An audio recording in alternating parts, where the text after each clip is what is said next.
baveeyo kubanga olaba embeera yakanyiga nti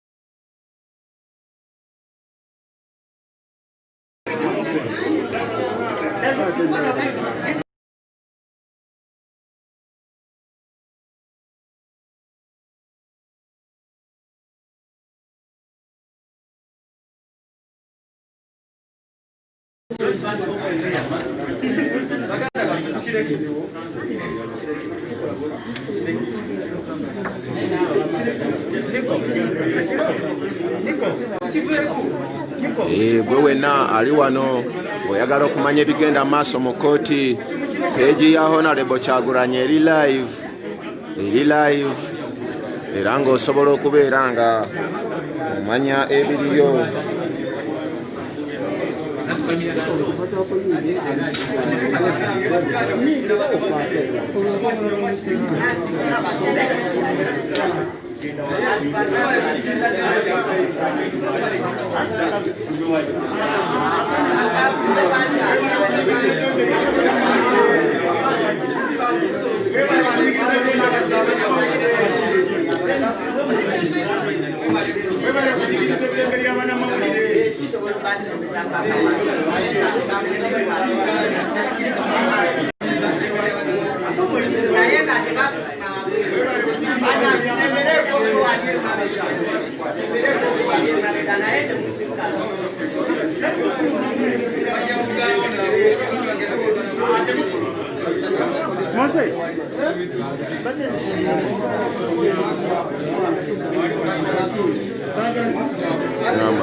Bakomye kuki babadde bagamba ayidi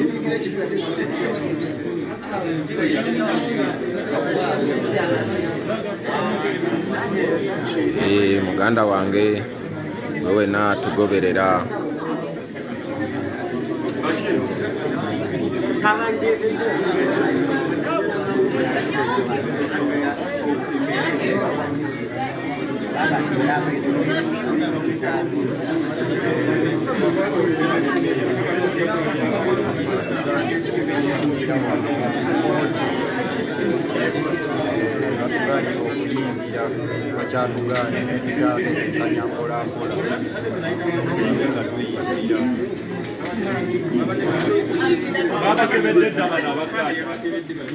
Afande yabakebete mpola Moze wundeno Moze bakuyita mpola bwayo kayiteo oyo mugulire omu afande gulawo ono omwayingire ye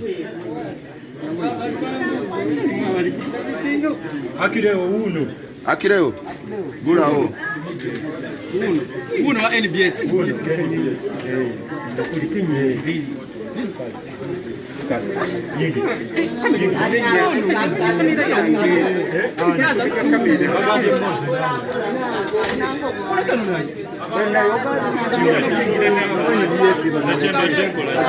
abo nabo bawandiika agawulire gamanyi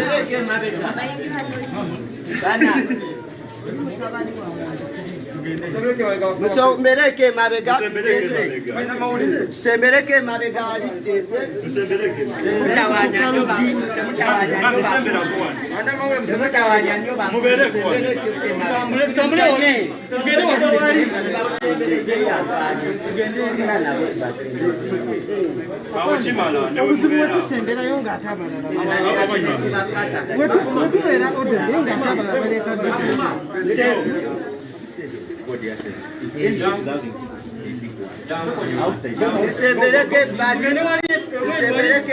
Pata kamera yo bulungi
Kurumira agenda kugana olugendo.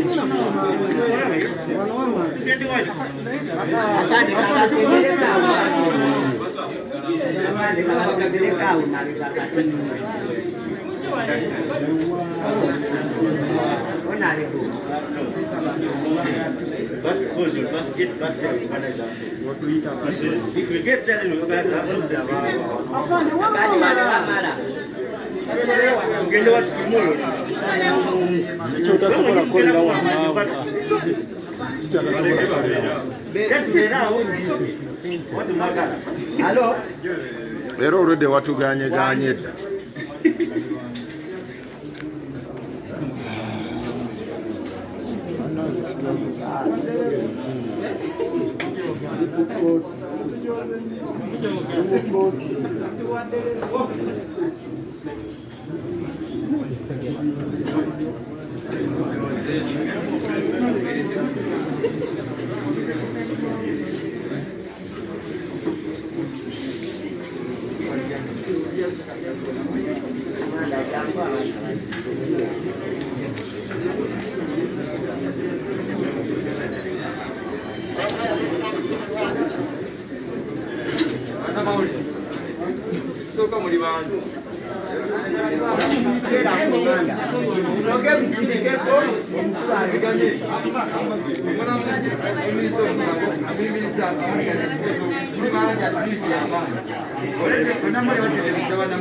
Wamesema kuna umuntu wali wagogezo leta.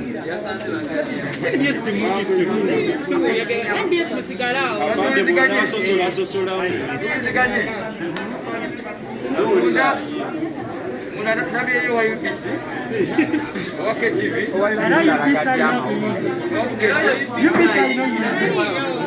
Ani vicho na mlabi ya boss. Wale wabukele tu wale ya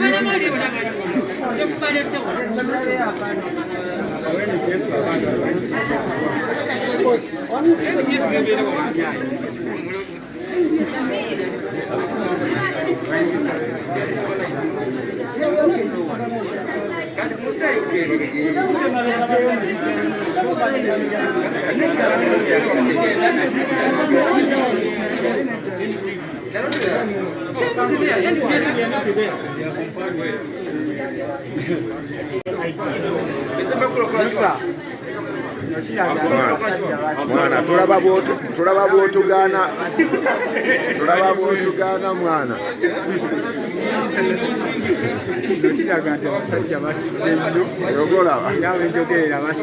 oyo nogolaba tuziikibwa ku kimu.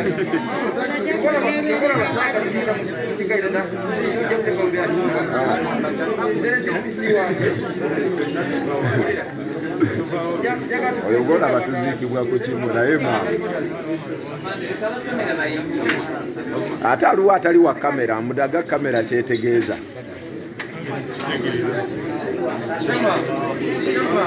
mwana ate gwe ngenda kuloopa gwe mwennyini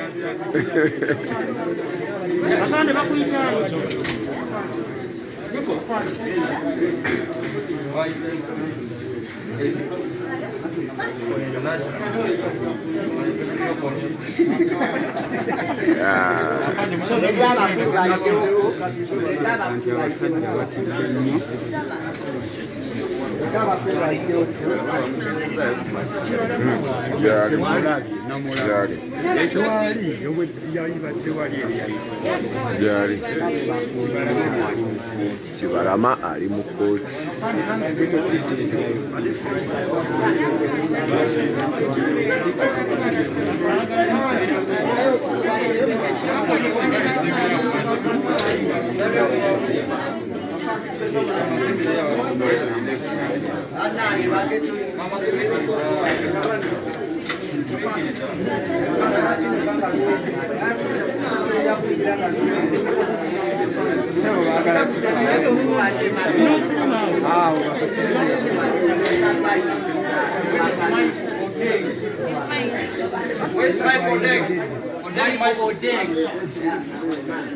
Come forward.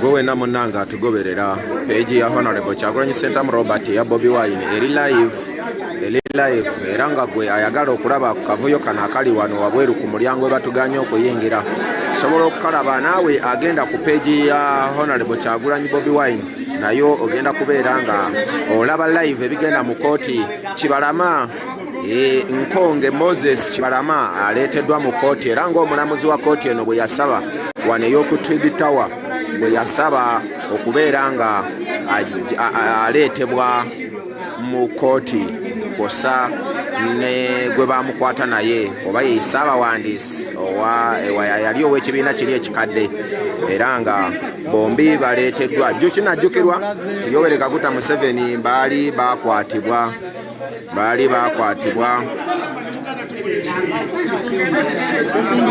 afande katukulabe ng'osindika abantu bw'oba olowooza oli wanjawulo nnyo ku ffe.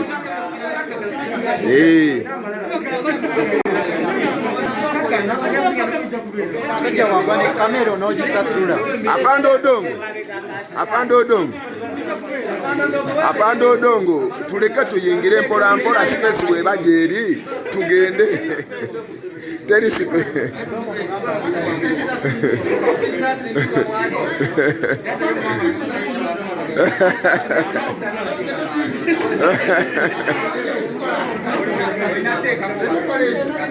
ya Bobi Wine bagigyeko awo simanyi bulungi naye musaakinge ku mikutu emirala abaagala okugoberera ensonga zino ab'ekyoto tanansonokosa ne bannamawulire ab'enjawulo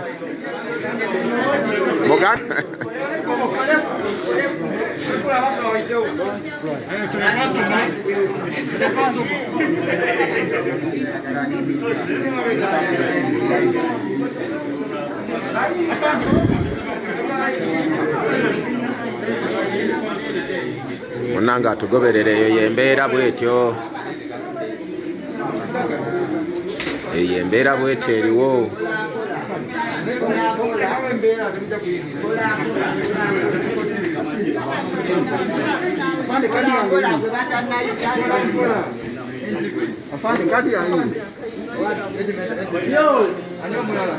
Nze Afande.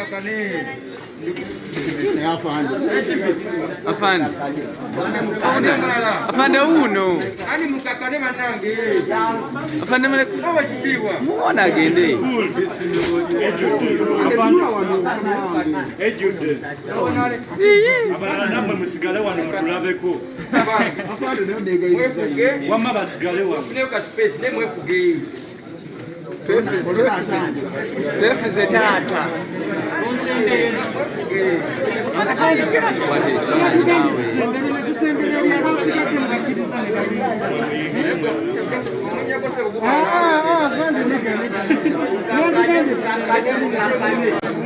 Tumani togambe ko sigale ko kavuyo.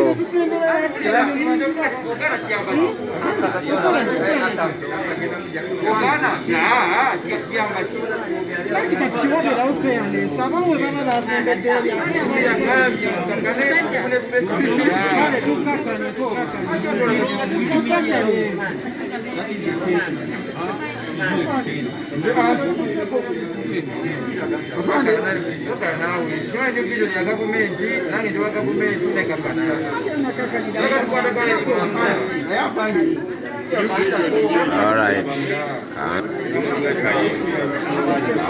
Sibulire wano jakuba bwenzikirizibwa okuyingira mu kooti jakuba tujja kuba tudda kansooke mbasibulire wano bwe nkomawo mu kooti munda bwenzikirizibwa okuyingira njakuba nkomawo live.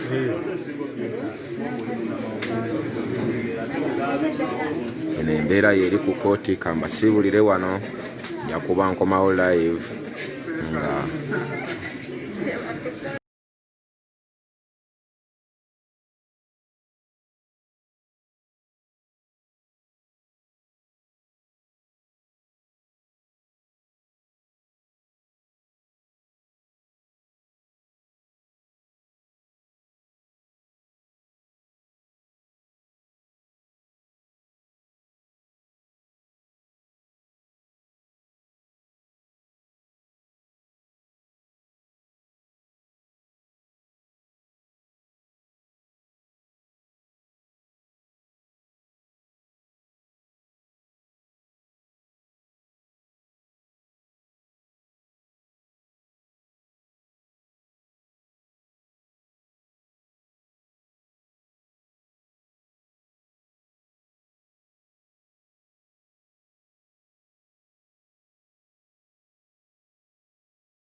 Vamos kubona mtawo.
Okay, katukutwaleko Kibalama alina akafubo kalimu n'abasajja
You know what it is.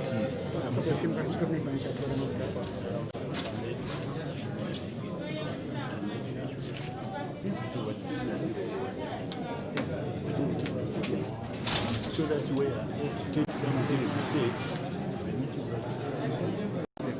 what do you want to report?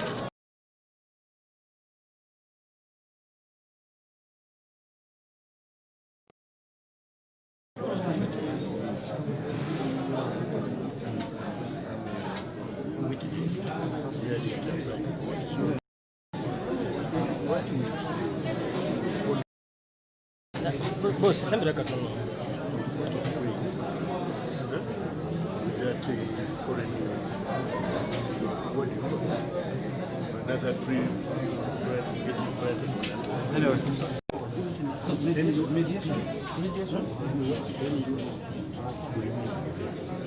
why do this one? Which one? You choke off. So when you choke off now,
tuliko mulamuzi ajja tulabire.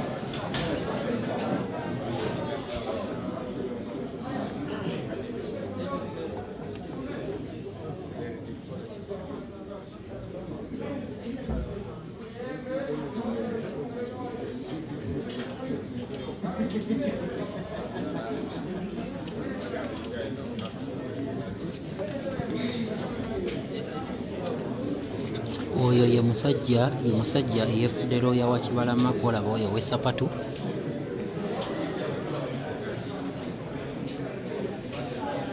Oyo ye musajja eyefuula looya wa Kibalama.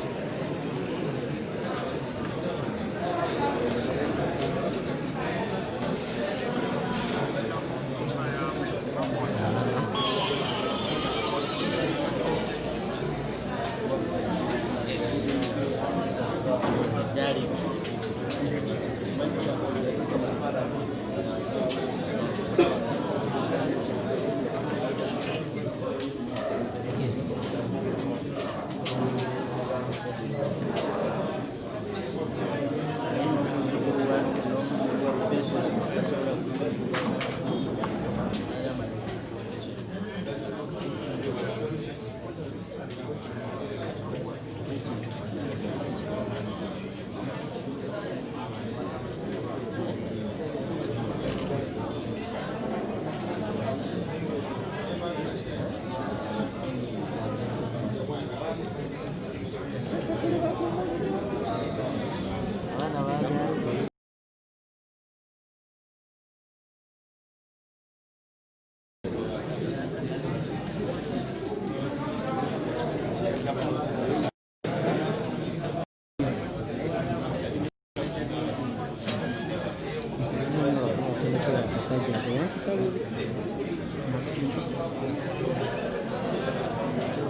Tetunamanya lwaki kkooti ekyayimiridde kubanga bagiyimiriza nga batugamba nti abamawulire be bakyayagala okuyingira. Abamawulire bayingidde naye kkooti ekyayimiridde ekireetedde abamu ku bantu okutya nti kandiba akakodyo okubanga omusango gugenda ate ne gwongezebwayo nga Kibalama tasoyezeddwa akajojo w'ebibuuzo kye bayita cross examination.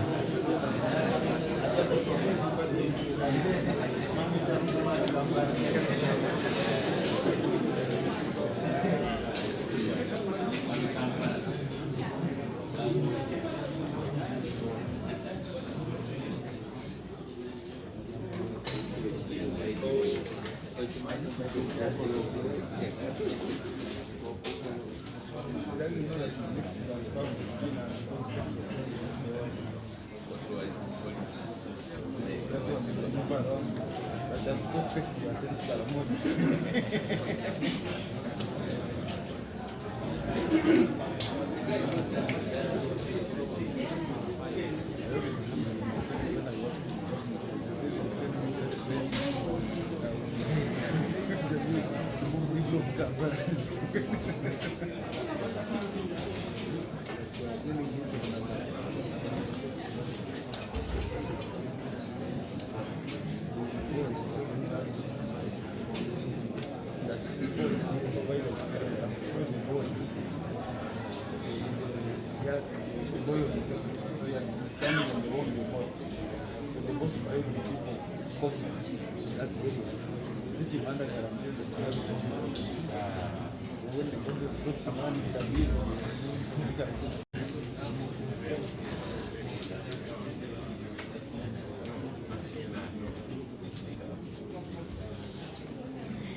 Yes, omulabi twagala okutegeeza nti kyolaba wabweru awo kyebayita heavy deployment, I think both to secure the court premises but also to see that people in supporters do not do any activities around this place.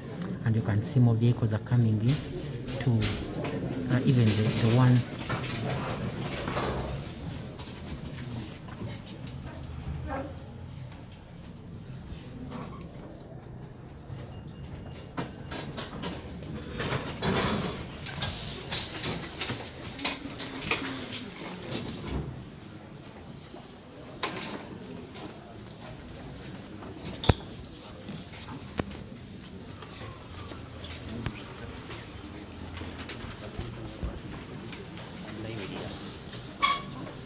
Okay, omulamuzi akomyewo tugenda kubanga tutandika kooti. Allowed. Representation remains as earlier.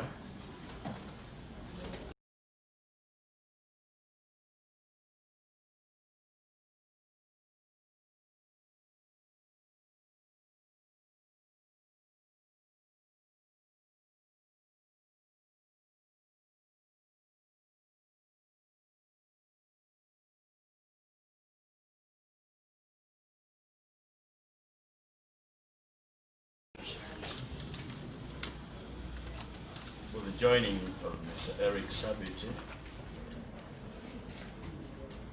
together with Mr.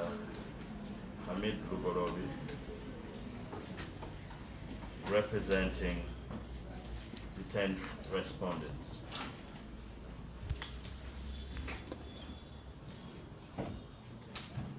For the record, my lord, we also want to thank you for the guidance. As from the cross-examination application, we had notified the court of the need for an attempt to mediate and resolve this amicably. The circumstances have not facilitated the same because the second and 9th respondents have been missing. And speaking through their counsel this morning, we have been informed that the exercise of a discussion could only be undertaken after today's proceedings. In the event that they be available, we will still undertake to avail ourselves for the same.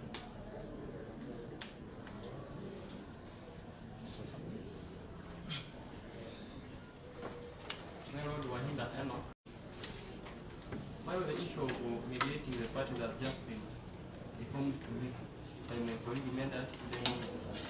So I don't have your my lord any instructions to initiate mediation. Yes, my lord. Yes, my lord, I was present in court. Maybe my lord, we can first conduct the proceedings for today, then the rest we can hand off to the court session.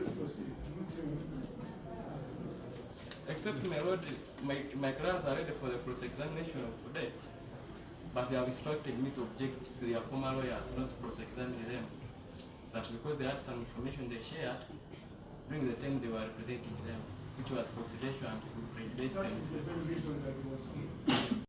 When you begin making statements with a friend, you cannot say anything. Then my lord, I shall appropriate them or remove court so that I can present the objection and court determines it.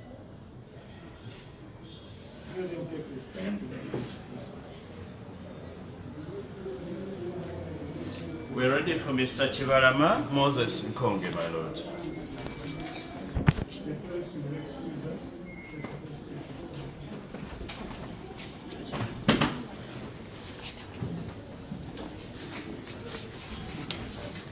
Okay, bayise Kibalama mu kkooti.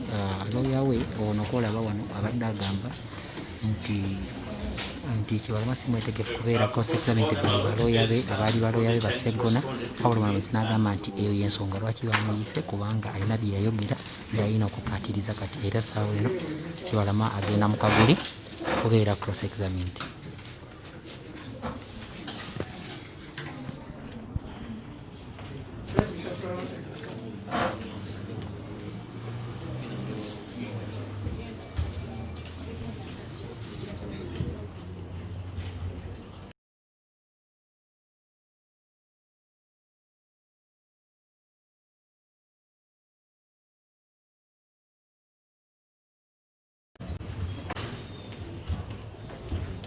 Kibalama abadde atidde Baseggona okumubuuza ebibuuzo naye kati Omulamuzi agambye nti balina okubimubuuza era wuuyo agenda mu Kaguli ke bayita DOC, agenda kulayira.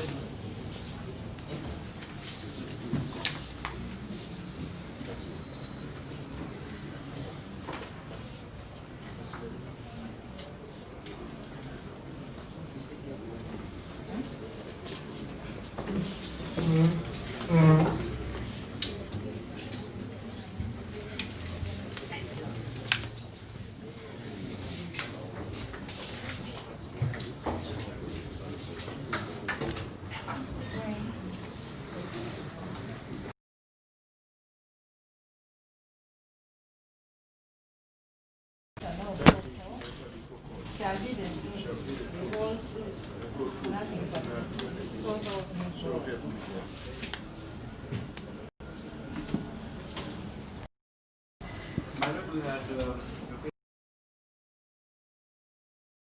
for 2 witnesses.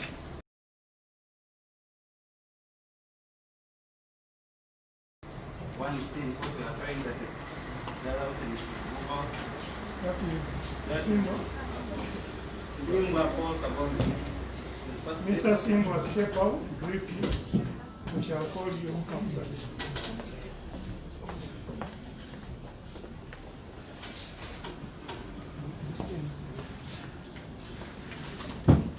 My lord is a guy that thinks it presumed that after it is admitted in evidence. Yeah.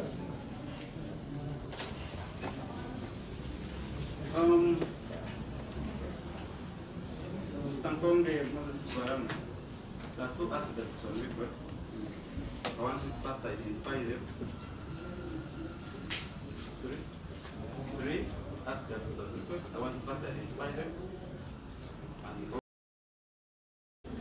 And maybe to guide you, the first one was made on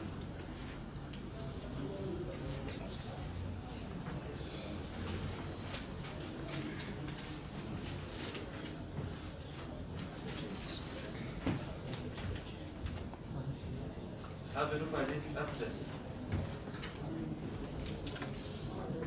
Dated 14th day of September. And I know this person is qualification, no of education.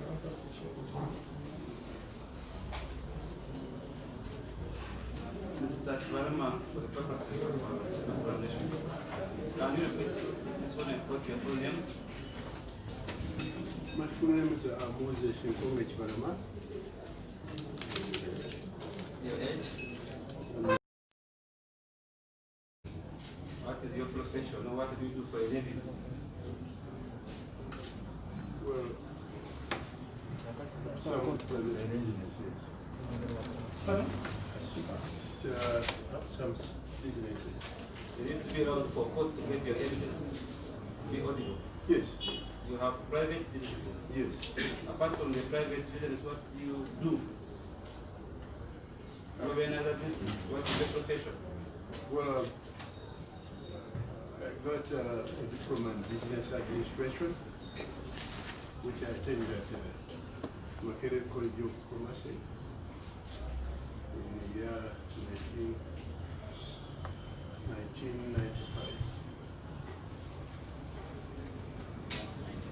1995. I've also been told that you are a former police officer.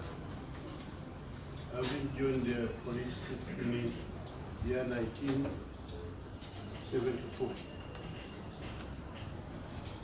And you also had several training in Sandhurst.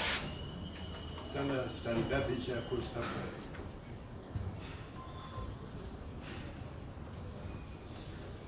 And that puts you at the high trade police officer. Yeah, mostly the VIP protection and related services. VIP protection of the former president, I think. Yes, from President Obote, or Rwanda, President Binais, and I was in these three offices. So I would be very right to think that you are very knowledgeable in the political dispensation and the history of Ghana. Yes, I have. Huh. There's an affidavit of 14th September. Yes. Is that your affidavit? By virtue of my signature here, I would say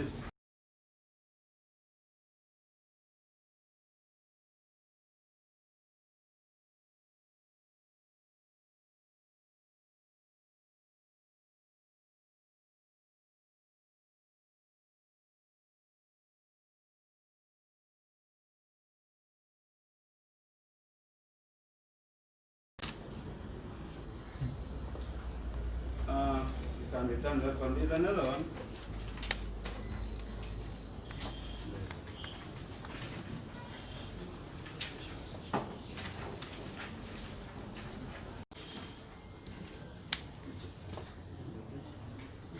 You read the date.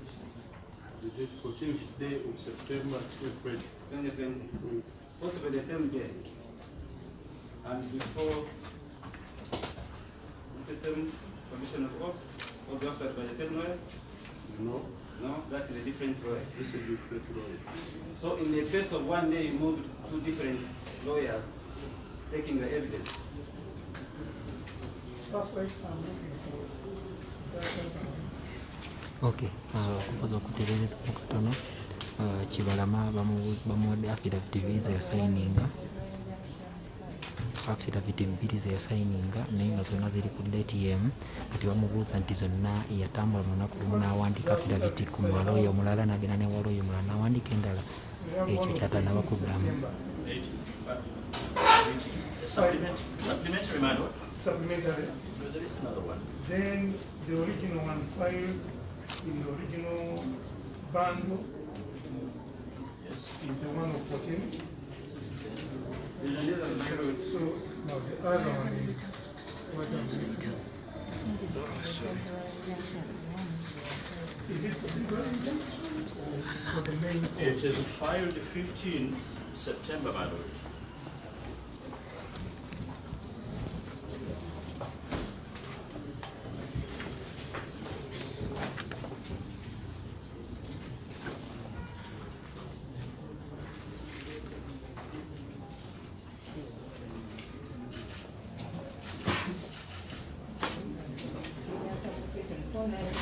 Is it for the missing application or for the main course?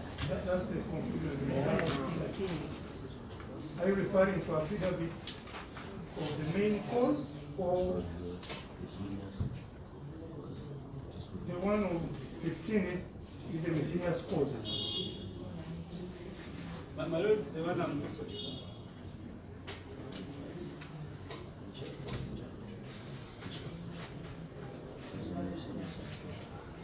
Maybe it is a miscellaneous application. There is no one in the course, so we are getting it from the application.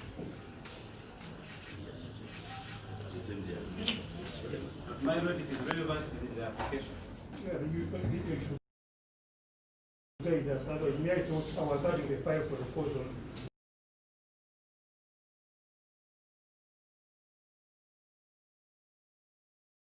By what concern?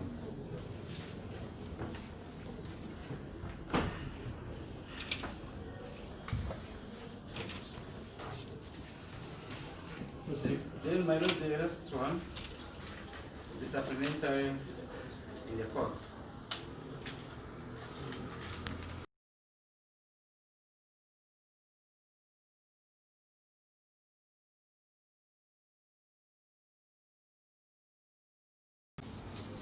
understand. Now, I have a simple question to put to you. On 14th September, you saw an affidavit in support of the intention to change the name from NURP to NUP, National Unity Platform. And that is the affidavit of 14th September. Is that true?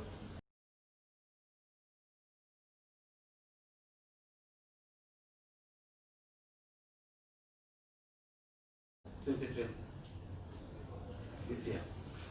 And that is the first affidavit I gave you. Is that your evidence? Can you return it, sir?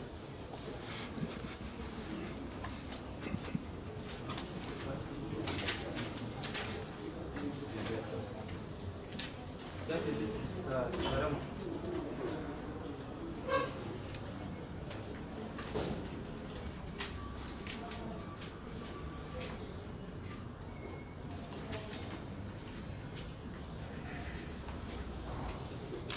And in that affidavit you say, Take us to the top.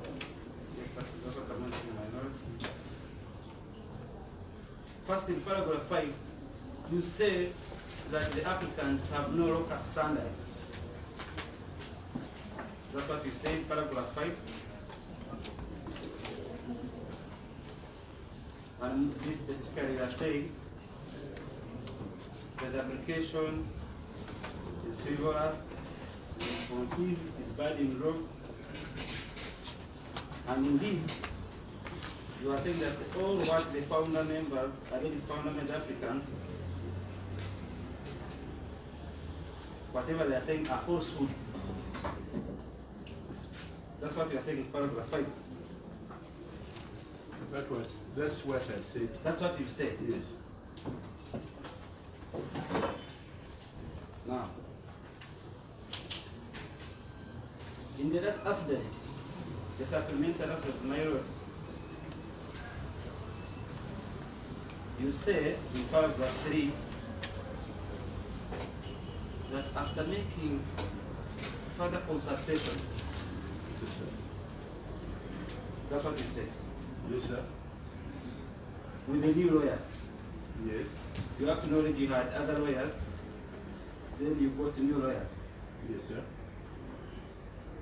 One, what motivated you?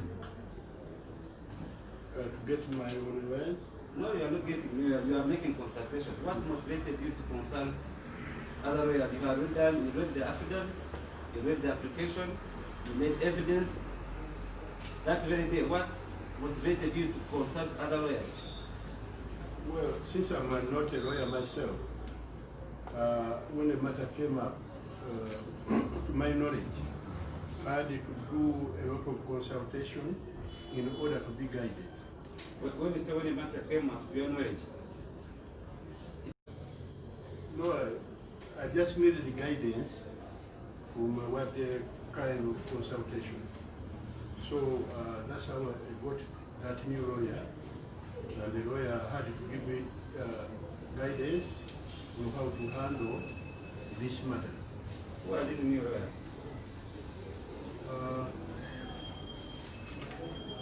My lawyers, the gentleman seated near you. What is the name?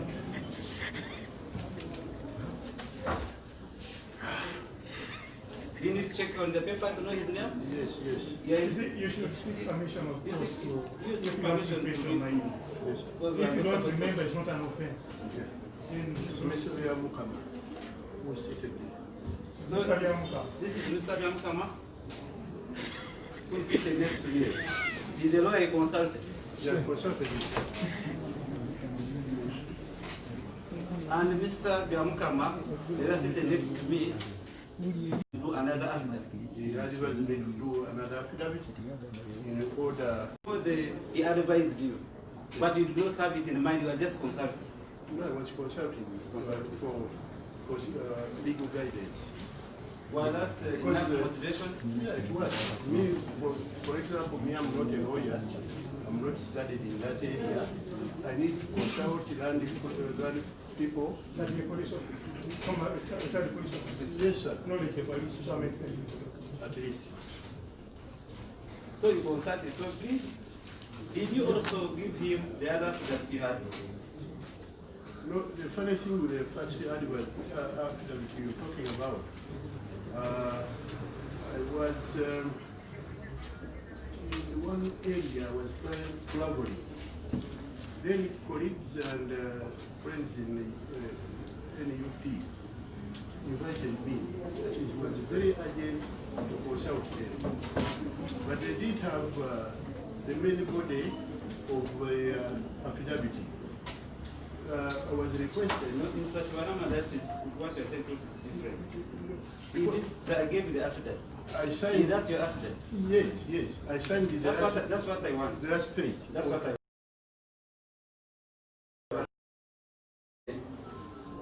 You are new lawyer. They are welcome. They are welcome. Who are the old lawyers?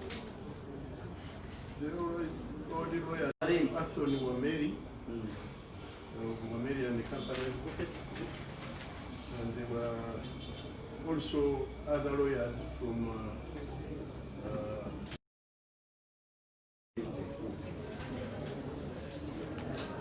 Are you also aware that the applicants are represented by them? No, Is he the same person? these people's names are almost similar, so I can't appreciate the names. But there's a Biamukama representing the other party. There's also Biamukama representing you, yes. and this person. This person represents me. Is also now.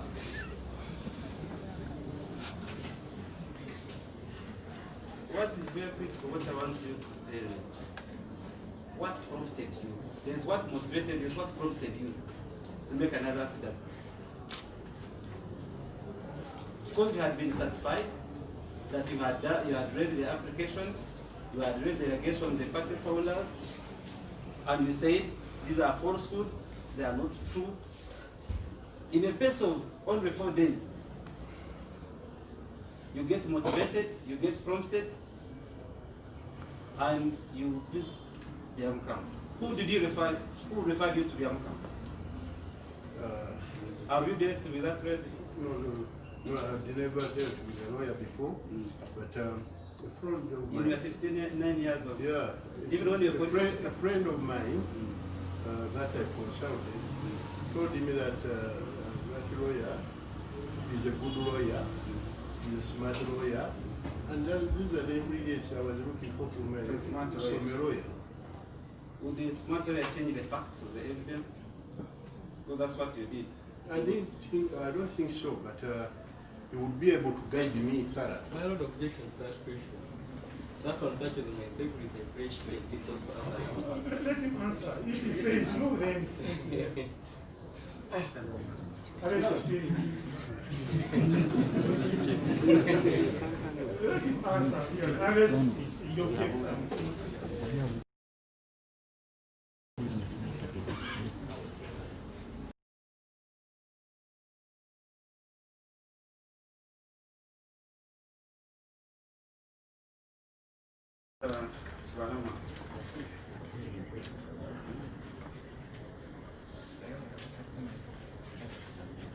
Yes. You know he has, you make this new lawyer, Mr. Biamukama here. Biamukama. You will explain that you had read the evidence on court record, you read the application in support of this. What followed? What advice were you looking for? You former president, party chairperson? Yes, sir. You have done an affidavit? To answer your question, what you call an affidavit at that time, to me it was... Forget about the affidavit, the evidence before court. Even the evidence before court, it was not clear evidence before court, or either court process. But I was given a third page to sign because I was rushing to Kayunga for where I could spend the night. People told me, if you are not here tomorrow, then we may miss out what we are doing. Did you return a copy? Never. Never retained a copy. I never retained. So what were you consulting on? Because it appears you had no evidence. By then I didn't have any evidence, but I went on consult, and that is what drew my concern. What I'm interested in, what was the subject of consultation when you visited the Kibalama here? Well, I narrated the story. There is a group of lawyers that consulted me over these issues of the party. Then I chose to inform him exactly what was going on. So he advised me accordingly that that was a mistake. He must have signed the document without knowing the content.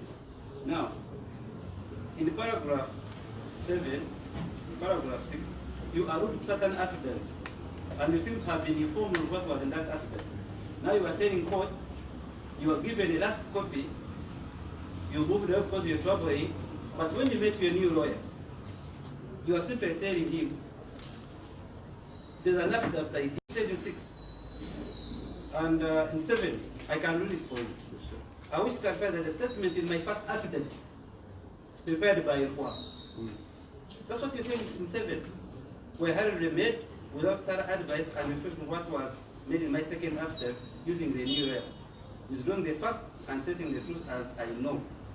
So you're simply saying there was an affidavit, and you are stating the facts, yes, contradicting what those affidavits, the evidence you gave, yes, in the affidavit of the yes, sir. And the question is very simple. You want God to brief, you sign the last page, you're not reading the contents, but you're able to tell these new lawyers that there is an affidavit there, and I not and the accuracy. Where? Because you never had a chance to look at those accuracies and accounts. Now, the time by then was around 8 p.m. and I was traveling to Kayunga district. Forget about the time. Now, this document, what we call evidence now, I need to read through the document. And that's the fact that I told my lawyer. The fact that I just signed the last page. That's why I instructed my Secretary General that before you hand over these documents, which is signed actually, the signed one, before you hand it over to the lawyers, take a telephone and read to me the text of that document.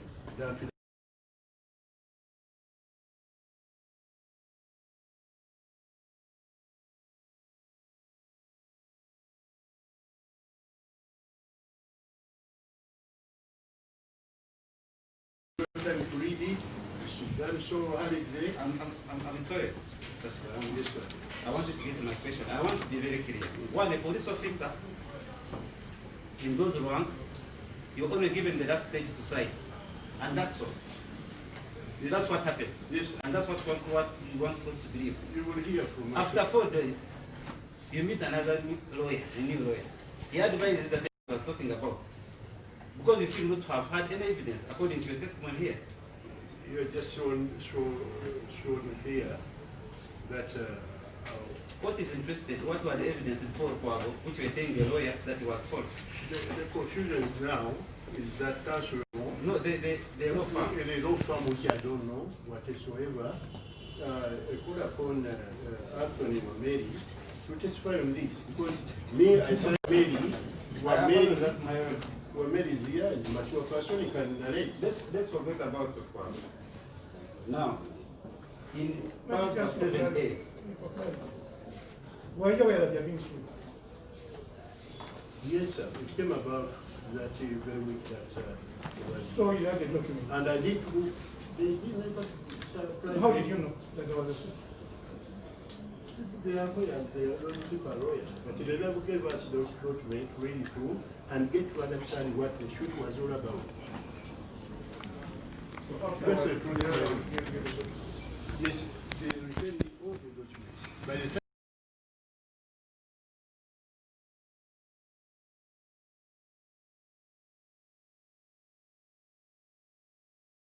signing the last page of the affidavit, I didn't even read the body of the affidavit because probably the time was 8 p.m. that evening. And the lawyers they are talking about have never known what. Now I'll get to this, Mr. Kibalama. Yes. In paragraph 7A Of which one? of the supplemental, the affidavit of 17th today, remember? You say that the resolution and minutes of the alleged extraordinary meeting held on 22nd Feb at Hotel Triangle are not true as such a meeting did not take place. I filed the said minutes and resolution in the commission for the sake of changing the party name as required in the party constitution. Yes, sir. That's what you say. That's what I say. The former police officer. You're saying you filed falsified resolutions and minutes to a public body. The time is 11 o'clock. Not falsified. You are saying there are, let me get the actual. They are not true. They are not true. If they are not true, they are false. They are false. And it is who filed them. As a police officer, you must have. Did you know that is a criminal? It's a criminal charge. I don't know. I'm not well versed with the law, but for us in politics, there was a need for filing records at the Electoral Commission, and documents were actually timely.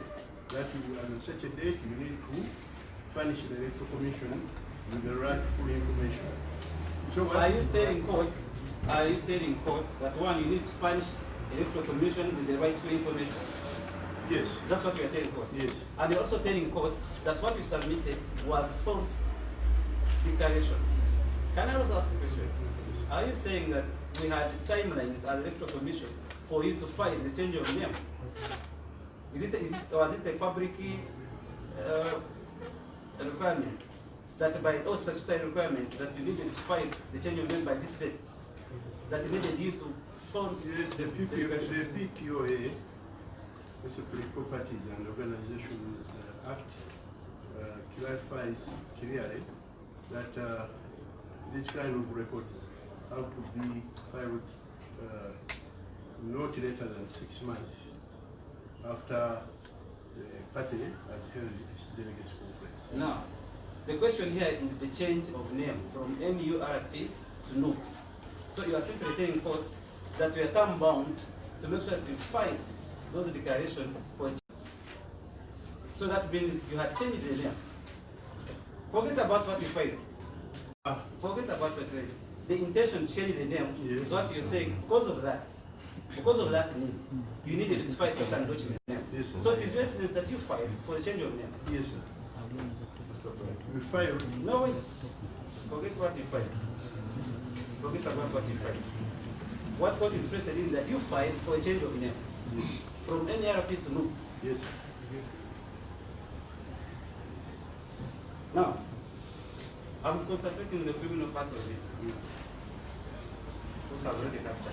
I want to know, did you know that giving out false declaration to the Electoral Commission of the public office is an offense under the penal code? Because you're a police officer, you were very likely going to standards. Yes. Okay? As a police officer, in the VIP, did it occur to you that once you sit somewhere, forge, falsify results, public court, the body managing electoral business and the public within the time that we are in now, you are committing an offense? Well, I realized it later that I was committing an offense. Are you committing? But the whole understanding of this matter. No, wait, sorry, I'm the one guiding you. You know that you are committing an offense afterwards. Yes. Is it your evidence that you commit an offense? Yes, sir, because... My lord, I want to make an application that we are faced with a self-confessed witness, criminal, and I make an application under section 98 that this court is gross with powers, that during trial, where it occurs that there was a criminal offense committed by a person, this court makes a finding and files a file to DPP.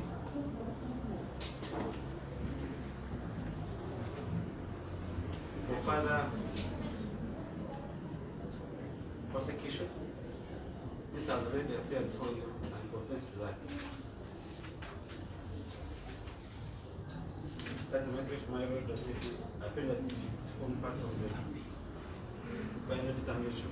We shall proceed, Mr.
The council shall make submission on the issue and the court shall make its ruling while disposing of the main purpose.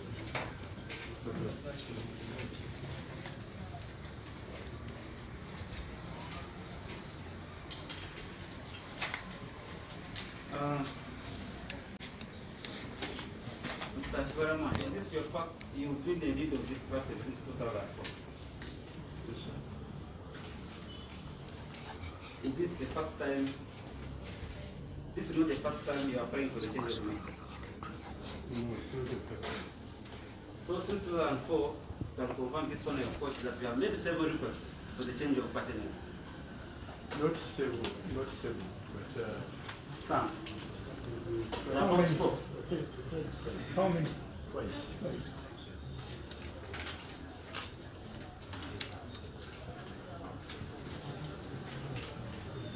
I make No, there are 3 times, my lord. Pardon? I want to make a figure there are 3 times. Check on the 22nd November 23rd. You put the request for commission. I want to give you an reply for this one. Yes? Then that was rejected. And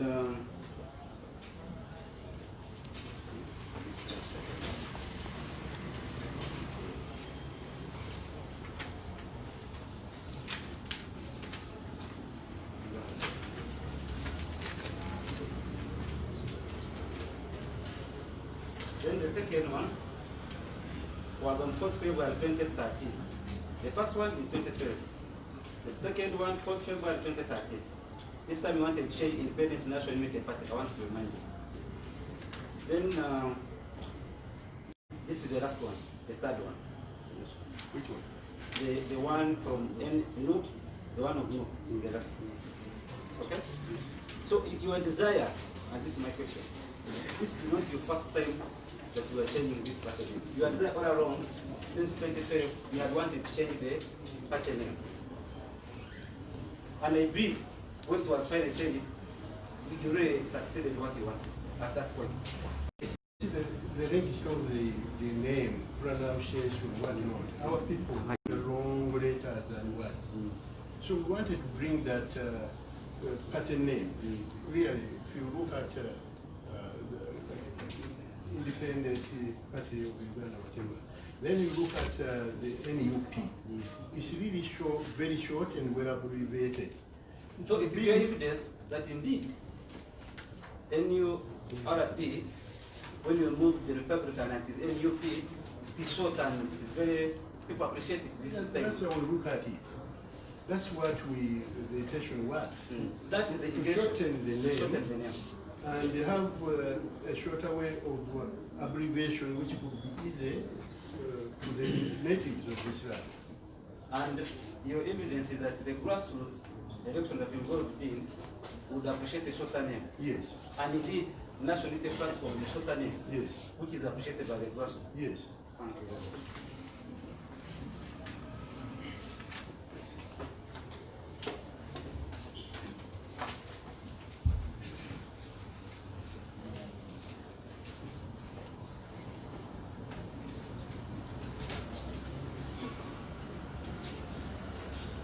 So, your intention, your desire was done by the Electoral Commission. In respect of what transpired, it has now shortened. What has happened? What is so weird now? That this shortened name, you don't want to hear about it. What has motivated you? It's not me who doesn't want to hear about it. No, I'm talking about your evidence. I'm talking about your evidence. What you wanted since 2012 to date is shortened the name. It has been achieved. To date has worked because you hear everybody can easily pronounce the word. So now, everyone now can pronounce it. Yes. But you said it is not you. You are talking about another force. Help court. You see, the moment you're in court, it is where court can help you. Who are these people who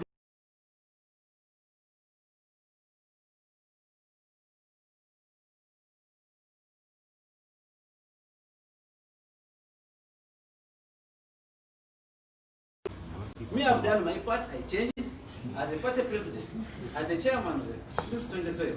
But you're saying there's another person who don't want to hear about this. Help court. Who are these other people? We are going to listen.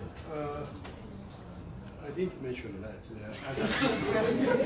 I didn't say that there are other people who are interested or not. You are saying it is not me. Who are these? Your evidence is that it is not me. Remember, your record said it is not me. Me, I've done my part. It is now shorter name. It is appreciated by the grassroots. It is not me. Who is this? Because as you may understand what is going on currently. No, I'm concentrating on this.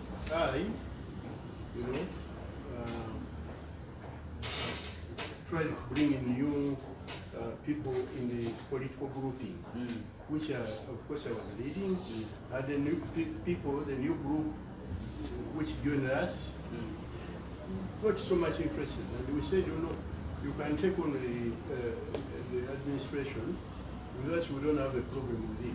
And for record, you are saying that the new group you are talking about is respondent 3 up to 8. These are the new people you are talking about. So that, no, I can read. Number 3 is Chagolan Sentam Robert. Number 4 is David Riss. Number 5 is Aisha Kawanda. Number 6 Joel Senyoni. Number 7 is Flavia Karure. And number 8 is Nyansfred Sentam. You are telling court that you agreed this one can take leadership. Yeah. That is the evidence. They could take leadership positions.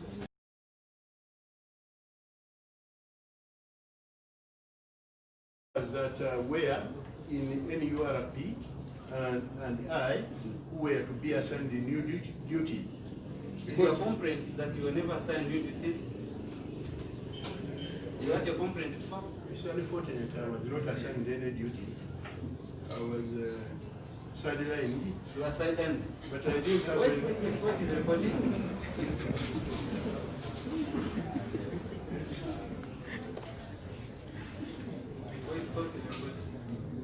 So if you had not been sidelined, you wouldn't be here. I don't see the circumstances, because the circumstances that bring me to be here is because you are sidelined. Very unexplainable. You can't explain the circumstances why I'm here. Me, all I did, I thought I was operating within a law. Then I brought in these new people, even recruitment of new people in the party. The intention was to bring our party into limelight of real politics. Yes. And for me, whether given a portion of what to do or not, didn't concern me at all. I knew the thing was moving positively. I knew guys who were there. You know, I didn't have any bad feeling about it. Where did the bad feeling come in? Later, after some time.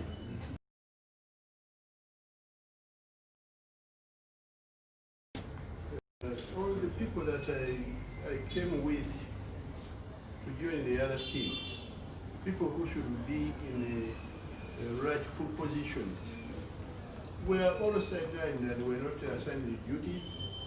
They are not invited for meetings. So that one, I left those guys to fight it out. Now, but my people were also sidelined. I don't know why. Can this one also mean that's why you had to go and consult another lawyer? Because when you had these complaints from your other colleagues you came in with, probably is it what prompted you? Because that's what I was asking. Yes. Is it what prompted you? It's one of the issues. One of the issues. So the reason the evidence changed is that when you consult and said my colleagues have not been considered, which is among the issues, it prompted to have another evidence on record. Yeah. Did you say it prompted you to have another evidence because you're say it what? Can you say it clearly? Because when we brought the party, we brought in a group of other members, other administrators, managers. We didn't intend to be thrown out of the arrangement. So today we are out of the limelight, we are out of the activities, we are out of action. So that's yes, that's the reason we. With us, me, I took it right because I read that part of.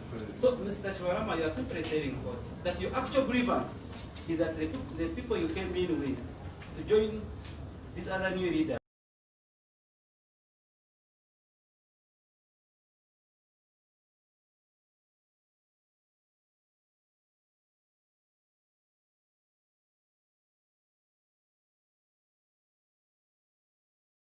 I wouldn't call it a grievance. But that is your concern. I could just call it a concern. But it's not a grievance of some sort. And you are simply maybe suggesting that if this group plus you, if they assign other duties, yes. We would expect to have an harmonious kind of, working arrangement. So you are simply telling court that actually forget about falsified results, forget about what I'm saying, but if I get back, if my people I came with, if they can have duties and responsibilities, I have no problem. And that is what you want, that's what you're telling court. But now there is a matter of... No, forget about the matter. Forget about the matter. Your grievance is that the people you came with, and I believe the people you came with include Simba Paul. Yes. So Simba Paul is also suspended because of this. That is your evidence. He was also sidelined. It's out of the arrangement. It's out of the arrangement. And possibly that's why he's also aggrieved. I wouldn't say he's aggrieved. But it's not happy. Probably it's not happy, but it's not aggrieved as such. Because this is... They have the same concern. This is a political party, this is politics, this is whatever. So... No. That's what I'm... You've worked with several regimes. And you know party changes membership. I want your wise advice, because at your age, you have seen a lot. Did you expect, once you invite other members, to still hold on and have those interests and your members to be concerned? Definitely. Is it different? Is it in the Constitution that the moment we change leadership, I should always be consulted and my other members should be given duties and roles? Well, it's natural that it's natural that when you are the outgoing leader, of moving this sort of kind, you need to be consulted, you need to give wisdom, advice, and so on. But when you are sidelined and you are nowhere to be seen in a hierarchy, probably to me, you leave it at that. But, I want to thank you very much for that. But the one last question. Where all political parties have that forum and they meet at the electoral commission? Yes, sir. And you are still every platform? As per the records? Records, Electoral Commission, you are still a representative of National Unity Platform. Forget about other things we're talking about. And I'm the Secretary of Budget and Finance Committee. You are also on top of that the Secretary of Finance and Budget Committee. Yes, sir. I'm aware of that organ. You are the organ. And possibly, when you say you are sidelined, these very party leaders and members nominated you as effectively changing the name. Forget about what transpired.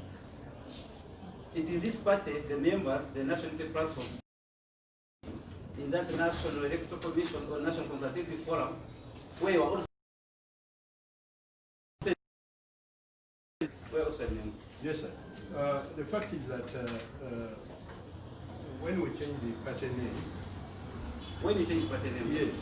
When we change the party name, the membership or lifespan of National Consultative Forum was still ongoing because we renew our membership every 5 years or every 4 years of Parliament.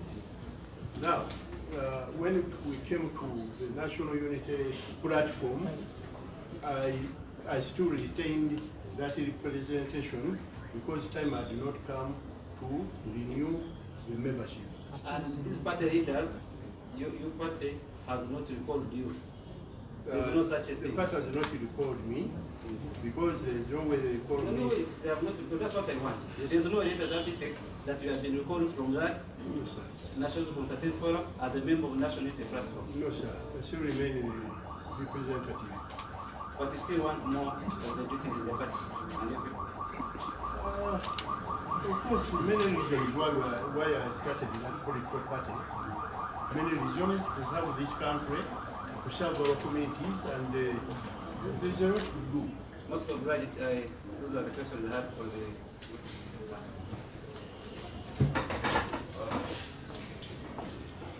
My Lord, I have a number of the gentleman.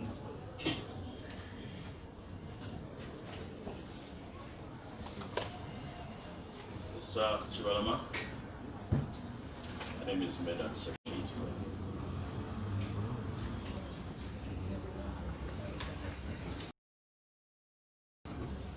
Confirm that at the age of 59, please don't communicate with those people. Communicate with coach. Or you need your tablets. No, you apply to coach, have your tablets.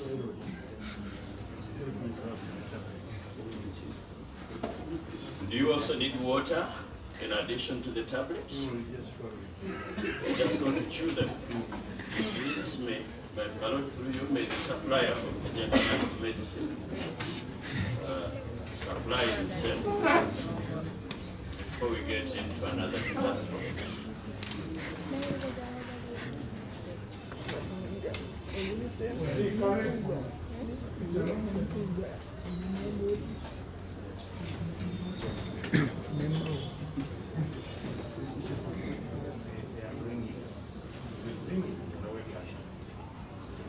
Are you ready for the questions before you receive your medicine? Thank you. At the age of 59, you are considered a man of advanced age in Uganda, correct? Yes, sir. And that age comes with a level of wisdom which you carry with you. Yes, sir. My Lord, I seek to the my God is saying he's sick and days take his medication, I would pray God gives him some time so that he first takes his medicine. The question they asked him, he told him, are you ready to proceed? Unless you're not paying attention. He asked him, are you ready to take questions? And he said it's okay. No, they can say it out of fear. No, but no, you can, it's his health. Fear in what? Exactly. He's a police officer, a retired police officer. So don't make it appear like now the fellow is this and he can tell us anything that he wants. Now when you begin throwing in a towel for him before you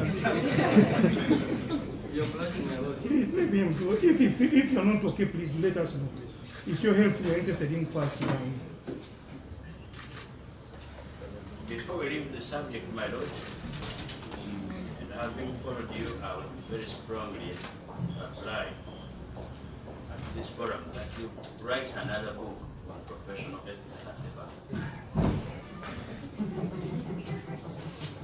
As a celebrated person.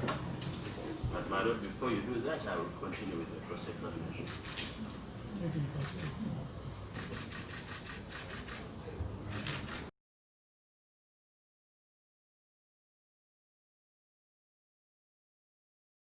That age comes with a level of responsibilities to this country, correct? You think so? And that you know what has caused turbulence in the political history and life of this country, correct? Yes, sir. Good. Where do you reside? Currently, Yes, currently. You've been in Mbale.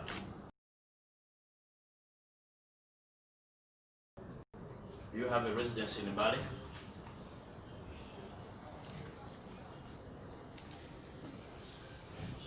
For your security, let's reserve the No, he has mentioned already.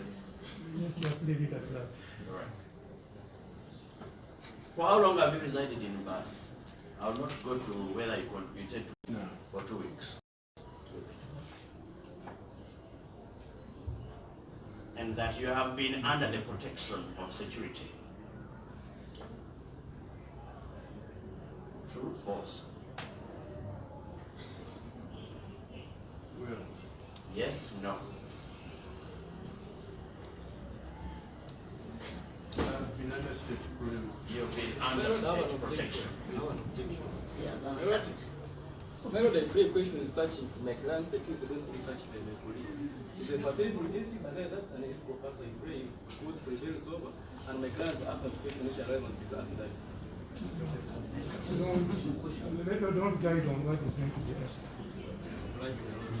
Most obliged, madam. I do not intend to restate my earlier application. If it's not comfortable answering, you will say, but for you to say, let's avoid over interjection. We shall spend the whole day here for no reason. Thank you, my lord. I am very well guided and schooled in knowing how to protect witnesses. I am an officer of this court. So my colleague would rather best settle his intentions of interjection. So, Mr. Kibalama, did you apply for security? I did apply for security. You did not apply for security.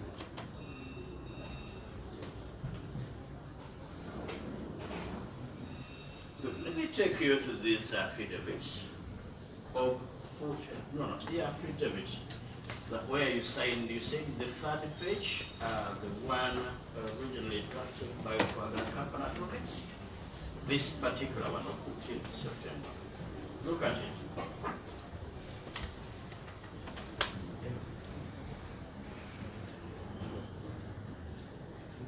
Did you say you saw it, you signed it at 8 p.m. and you were heading to Kayunga?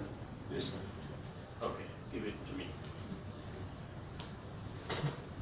So after signing this affidavit, did you proceed to Kayunga? I did. You did. Okay.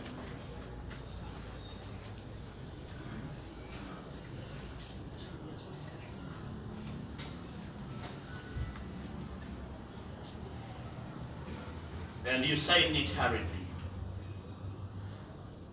without adequate consultation? Yes, sir, because I didn't read even the content of the affidavit. Okay. So the second one, which was prepared by Barunji, Bayingana and Company Advocates, you had consulted, and this time you were settled. Correct? Yes, sir. Okay. Where did you sign it from?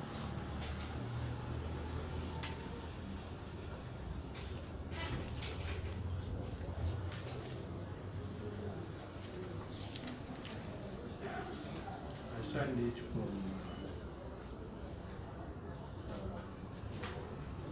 from a hotel. From your hotel. Which hotel is this? It's a very small place at Kibalama. At Kibalama. That is where I was. That's where you were. With who? Who was in attendance?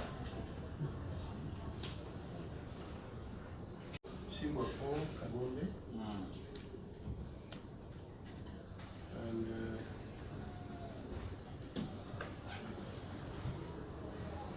I. Okay. And someone who delivered the papers. Someone who delivered the papers. Who said that's the papers. Who sent you the papers? Was he working with Barunji and Company, with your lawyers? No. That is Barunji Bayingana? No, sir. Did you establish his or her name? Yes or no? It was the name of Prosper. Prosper? Okay. He was a friend of mine. Sir. He was a friend of yours. Is he a lawyer? Since he's your friend. Is he a lawyer? He's not a lawyer. He's not a lawyer. Is that all? Yes. That is all. That's all. Okay. My Lord, my medicine has been brought and baked to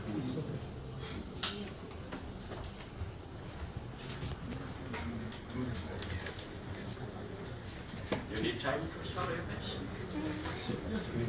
It's all right.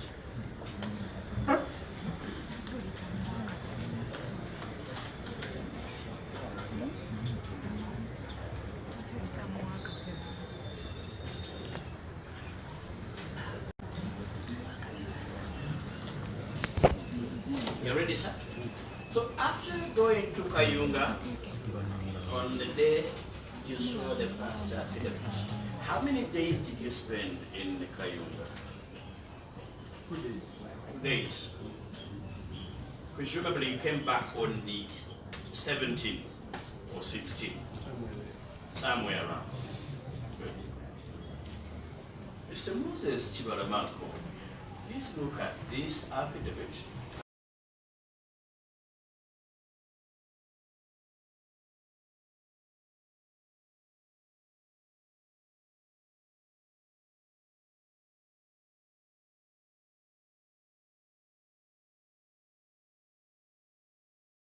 Uh, 492 and 493 of 2020. Is that your signature, sir? You already owned the dates earlier. Yes, sir. When was it signed? Going by that date. 14th day of September 2020. At what time did you sign it?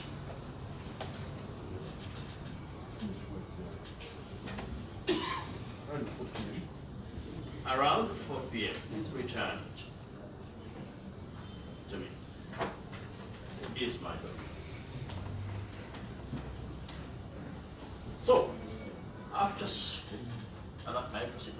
hurriedly, on 14th September p.m., you went to Kayunga, spent there 2 days, but on the same date, at 4 p.m., this time earlier than the original affidavit, you signed another affidavit before another lawyer. Does that propel your credit as an old man? Well, so, it was a critical moment that, when I consulted, I was advised that you made a mistake by signing, and the lawyers actually warned me never which is without reading the body. Incidentally, thank you for that question. The question rotates on date and time. You signed an affidavit on 14th of September at 8 p.m. Immediately after signing that hurriedly, you proceeded to Kayunga and returned after 2 days. But still on the same date at 4 p.m., presumably before you signed the affidavit drafted by Rupagan Company advocates, you signed a retracting affidavit at your hotel on the same date, earlier than the original affidavit, which is which? My Lord, there are those affidavits these people are talking about, and the documents they are talking about are from Lukwago and company advocates. I don't know Lukwago and company advocates. The ones you signed at night. You approached me in a private place. So now the question is asking you, but is another document of the same date. Is referring you to another affidavit of the same date. The question rotates around that, not about which lawyer. They are the same person, because for the other one you signed while going to Kayunga very late, then you signed another one retracting, the other one where you were in a hurry on the same date. My Lord, the law firm that is being talked about have no relationship, not with that law firm. Therefore, when I was advised to retract the affidavit that is talking about, it's a surprise to me. Because You see, the question is not about lawyers, it's about the documents you signed. Now, if you signed one earlier, how would you have retracted later? You signed the other one later, but now the one retracting is earlier. The question is asking you. I hope I got you Yes, right. that's correct, my Lord. The retracting one is signed 4 hours before. Before the one, that's the question, the time. My Lord, I signed the documents without knowing the content, without knowing without even having the background. Forget the content. When did you sign? You see, it's pushing you towards, one of the two must be a lie. You're either telling a lie on the other one, or you're telling a lie on this one. Now, where is the truth? That's what it's trying to establish. If you're saying I signed at 8, how come you signed this one at 4? It cannot be that at 8 you are signing, and then at 4 you had already signed something. So one of the two there must be a lie somewhere. So between the two, where is the lie? That's the question he's asking you. He's signing a third page.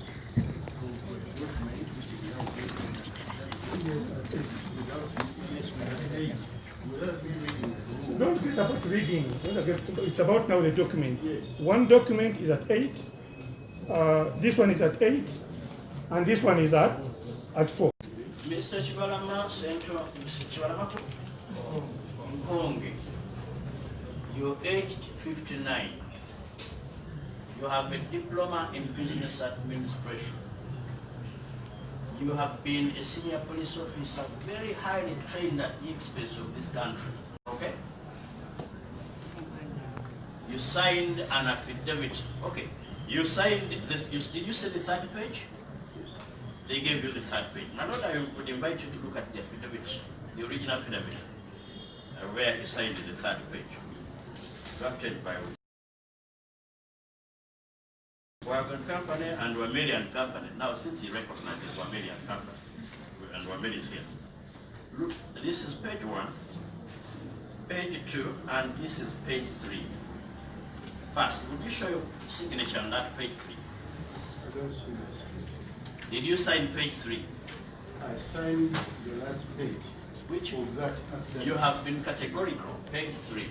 I signed the last page of that affidavit. Good. Now let's go back to the question. You signed it at 8 p.m. Yes. And you had been called hurriedly, correct? Yes, sir. Who called you? I had a private arrangements with my colleagues at the place. Which colleague? Because Which colleague called you, sir?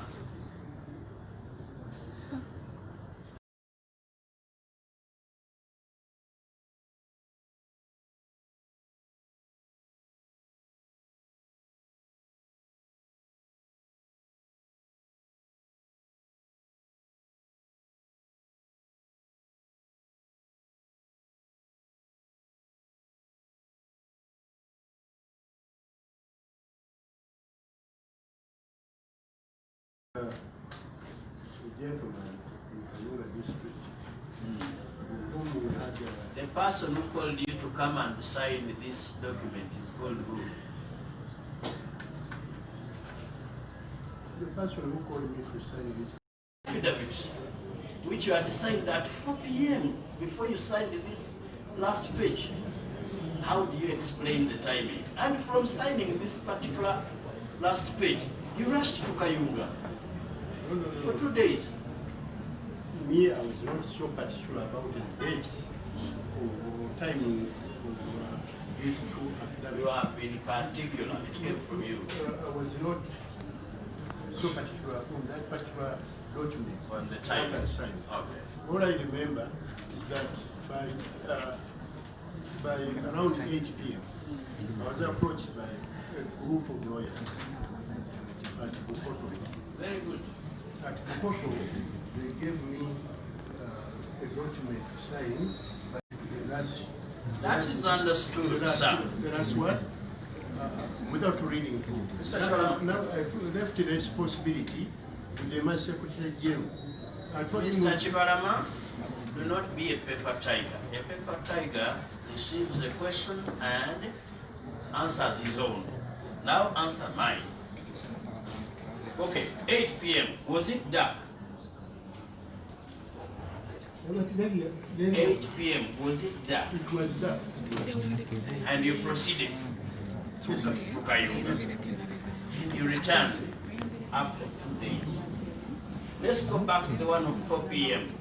Was it dark also? 4 p.m. it was daytime. It was daytime. At a location in Mengo, at your hotel? Ruvaga, at your hotel. This affidavit, which was prepared by Barunji, Bayingana and Company Advocates, did you read through it? And it was retracting what was in the original one. By this time, did you know what the contents of the original one, which you signed after Lewis Wongwaya called you? Did you know the contents, sir? I didn't know the contents because I didn't read it. That's what I'm told. But you were still retracting the contents. I just signed the last page of that. Do you know where this affidavit of Marunji and Bayingana was drafted from? I don't know. Were you there when they were drafting it? No, when they just wrote when it was prepared. With the facts that I happened to read it through before I... And you confirmed them? Yeah. Well, my lord, for the good of court and time, I will leave the question for now on this. May I say that you are a horrendous liar? Would I be right to say you're a liar? Or somewhere you have lied? You've been wrong. I'll be wrong. Have you ever told a lie anywhere? Not in my life. Not in your life. So even when you were retracting contents of an affidavit you did not know, you were not telling a lie. Even when you were signing an affidavit, retracting another which you had not signed, you were not telling a lie. Now, let me just help you to know part of the law. Under section 94(1, as a police officer of the Penal Code, when you tell a lie on oath, you commit an offense called perjury, and you are liable on conviction, the term not exceeding 2 years in prison. Does that help you to apologize to court? No, it's information. Since you may not, you say you sometimes you forget. It's not a threat. Now, do you wish to apologize to court for any lie? No need, because I haven't told any lie here. Good. Under the Political Parties and Organizations Act, which you referred to gladly, particularly section 15(3),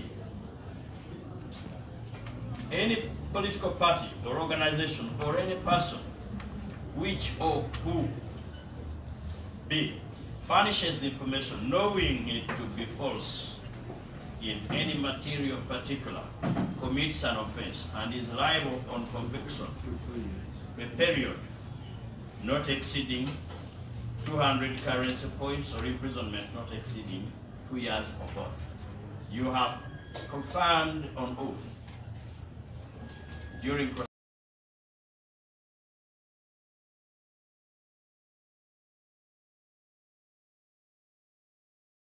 you submitted false returns knowingly.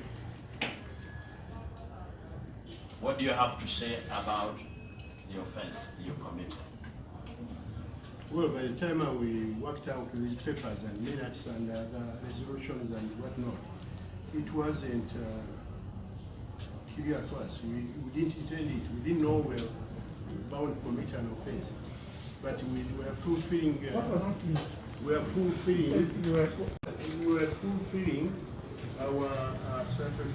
But you have been the hold of this position. You said how many? How many years?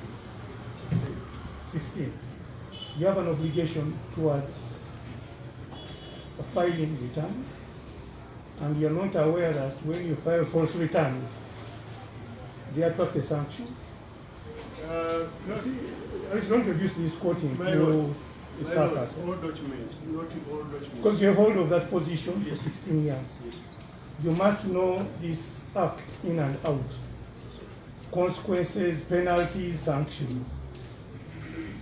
So you're saying you are not aware that by making falsehoods, because you said you made false returns, My lord. it's an offense? My lord. A former police officer? My lord.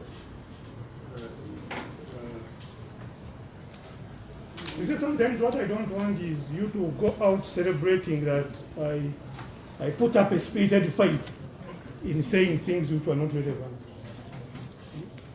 Because you're a senior person, and that's why he's insisting on that. You see, we don't want to set a bad precedent that someone can get to court and say whatever he wants to say. He says, me, I don't remember that. Me, I don't know these things. If I was committing an offense, I'm not aware whether I was committing an offense. A retired police officer. Now, what will the ordinary person in our village say who has been conscripted in the party? My lord. Politics in practice is far different in acts and actions. But you're committing an offense. And you're supposed to be a leader.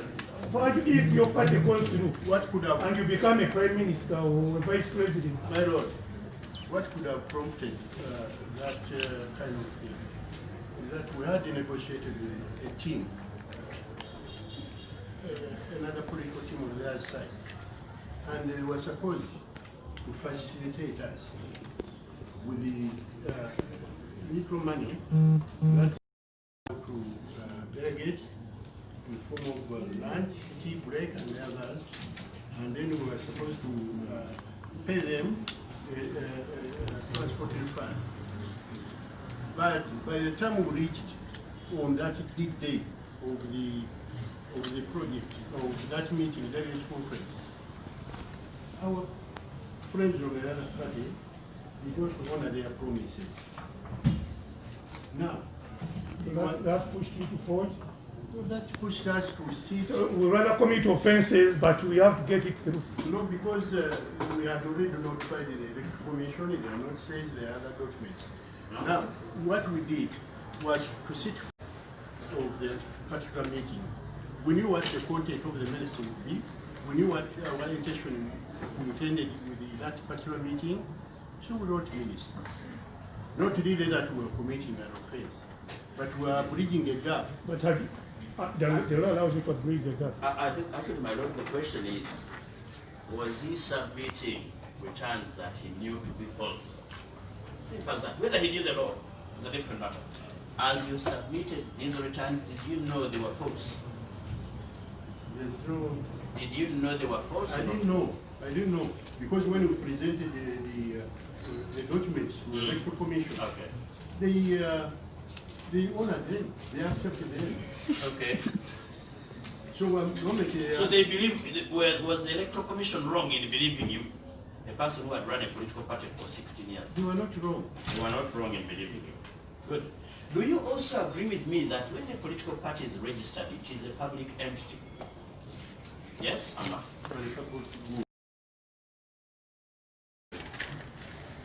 You were on camera saying that you were promised $5 million before you left the party leadership. Is that correct? Where was this, sir? No, I'm asking, is that correct? You were promised $5 million or not? I'm not aware of that. You're not aware. That's okay, that's the answer I want. Is it also true that you were selling this political party? No, sir.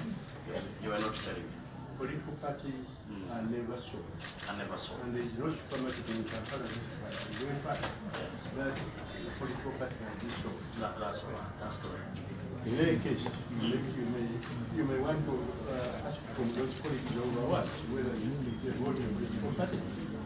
I will not cross-examine them. I'm cross-examining. Now, first, if we look at the affidavit, this one, the one sworn on 14th September 2020 at 4 p.m. You state that there were 41 persons who attended the delegates conference. That's in paragraph 7. My lord, the one in the secretary. You say we were 41 people who delegates conference to elect the new office bearers. We were 41 people who participated and elected the new office bearers unopposed. Is that true? You can read for yourself since you are literate. Please read paragraph 7.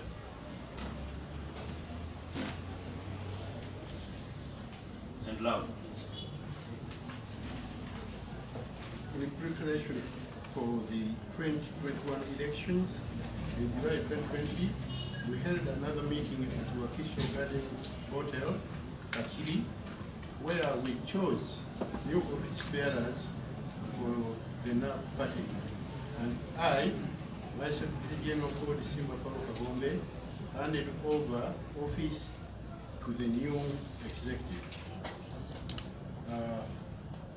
Once again, due to financial constraints and the ban on political meetings under the COVID-19 regulations, we could not convene a delegates conference to elect new office bearers. We were about 41 people who participated and elected the new office bearers unopposed, without proper delegates conference. Give it to me.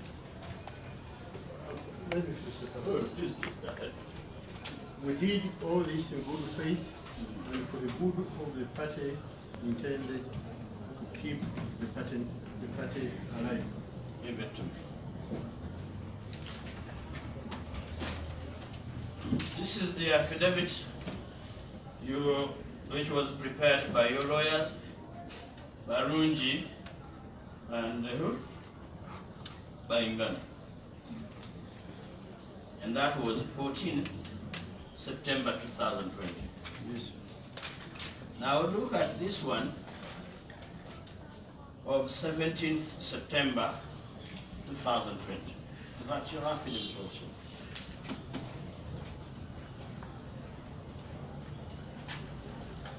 Look at the last page which has a signature, looking like yours. Is that your affidavit?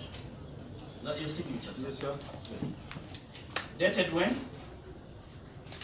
Dated 17th day of September 2020. Where did you sign it from? I think This is the one. Where did you sign it from? Baga Road. At what time?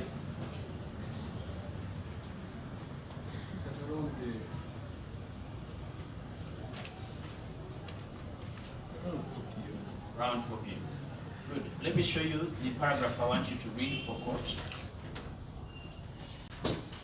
You are literate. Read paragraph 7b, which I have underlined for you.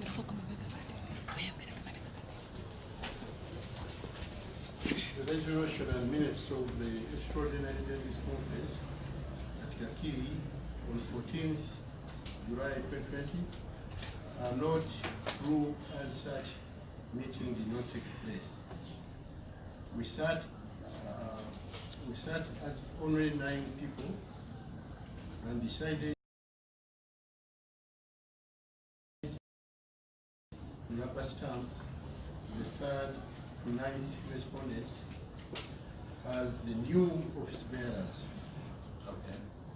After which you collected signatures, rubber stamped the decision, and even created necessary minutes for the resolutions.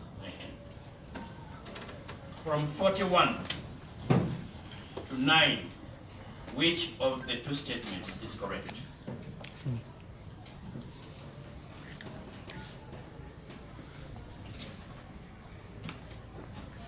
Which of the 2 is correct?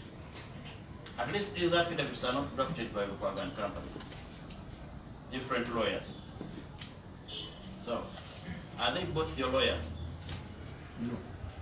So, is Bayingana, Birungi, and Company Advocates, are they your lawyers? That's my Answer the question. It's a simple one. He's mentioning names, not personality. I don't know the company within which my lawyer rents from, my lawyer. I think it's believable. When you try to make what look like a circus and you come and say, I don't know this one, it's this one, and you make it look so casual. Because it's referring to 2 documents filed by 2 lawyers who came. Because that time, I think when the first lawyer came, the issue arose as to whether it was Wamedi and others, and then it was, who was it? But there was a lawyer who came, who was on record here. Then the issue arose as to whether he was representing you. My lord, actually, is the lawyer who presented that affidavit that we are referring to. Exactly. So, now, when there are 2 documents from your side, unless you are saying now from the Ruamedis and the Lukwagos, because even this one, I think it's jointly drafted. Maybe for health, my lord, we be reminded not to take overdose.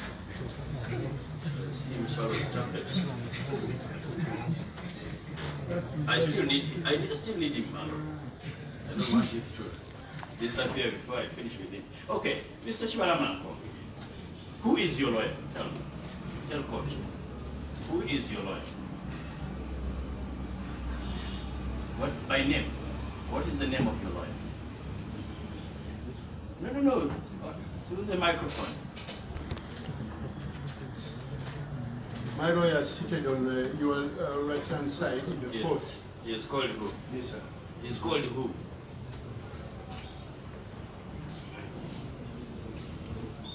Do you know his name or you don't?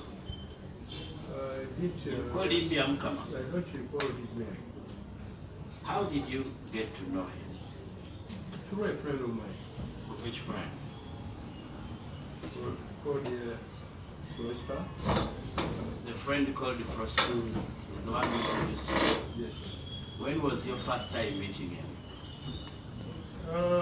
Just within that week. Which week? Last week. Last week? You met him last week. Did he come to Mbale? Please answer. You're mentioning about Mbale. Yes, I'm asking. Did he come to Mbale? That's where you met him. I met him in Kampala for the first time. When? would remember the particular day. But you said it's last week. It was last week.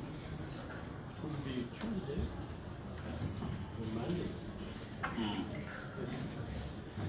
So when you met last week, but did you sign any documents with him?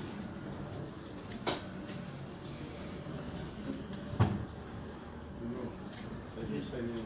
You did not sign any documents. Documents was at the last stage. So, I will now take you 41 people, 9 people in 2 different affidavits. Which one is correct?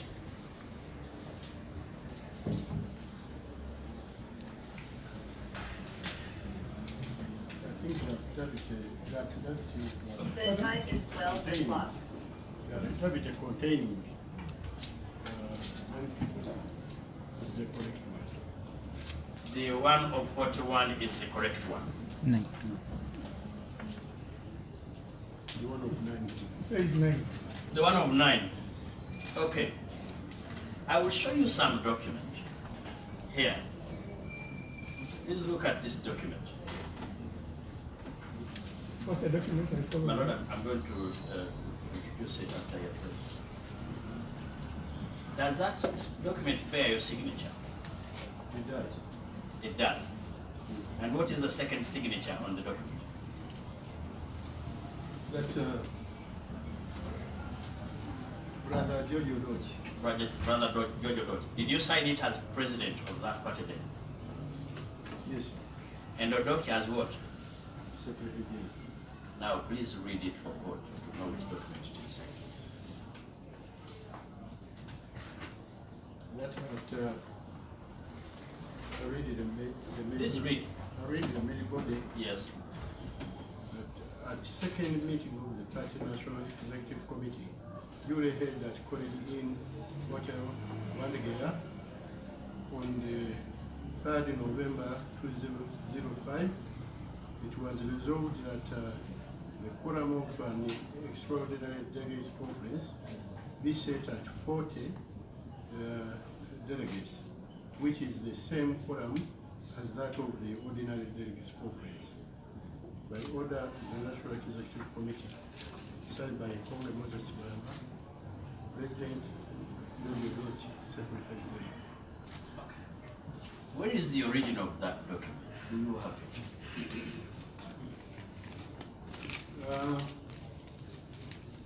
I wouldn't remember where this document is, but all I can assure you is that it is your this record is at the Electoral Commission.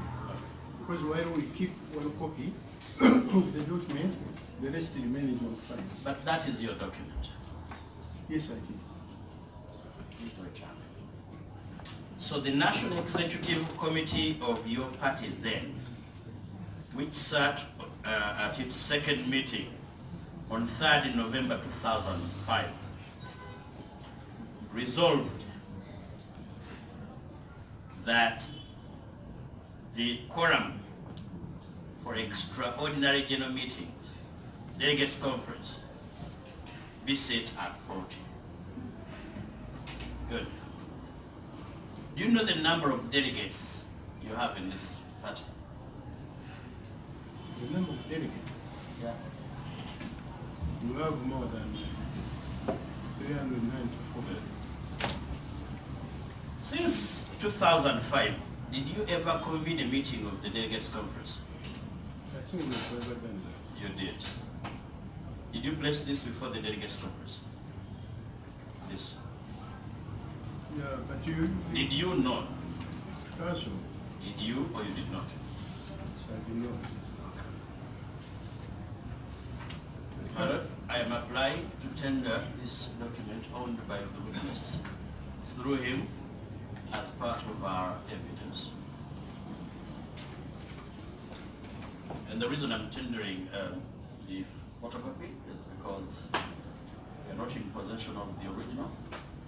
Witness is, and he has fully owned the contents thereof.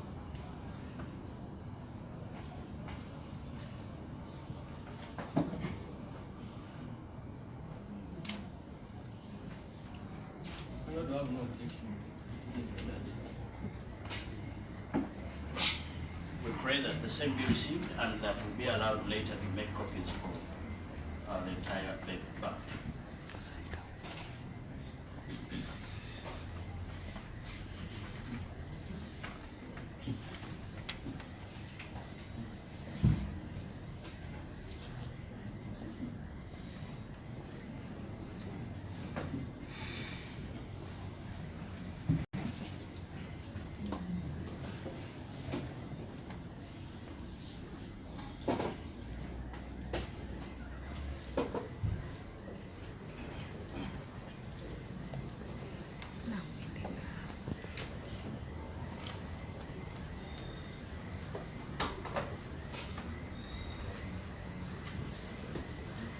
The document is admitted as the Respondents Exhibit RE1.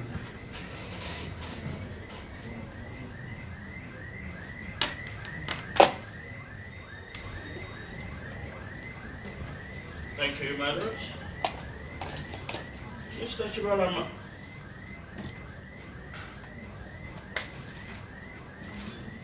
When you were founding this political party, was it wanted to capture power through this party, through an election?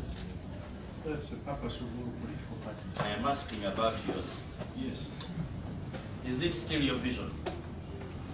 It's still my vision. Are you still a member of the first respondent, the National Unity Platform, with whom you were sued?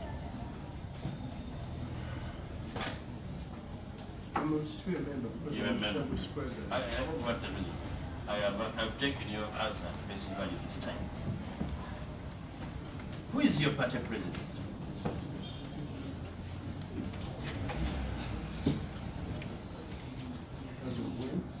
As we speak.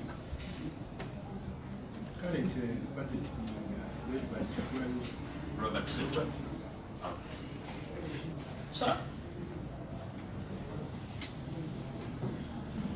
are you also aware, or no, is it also true that in this political party, you are the head of the Elders and Advisory Committee?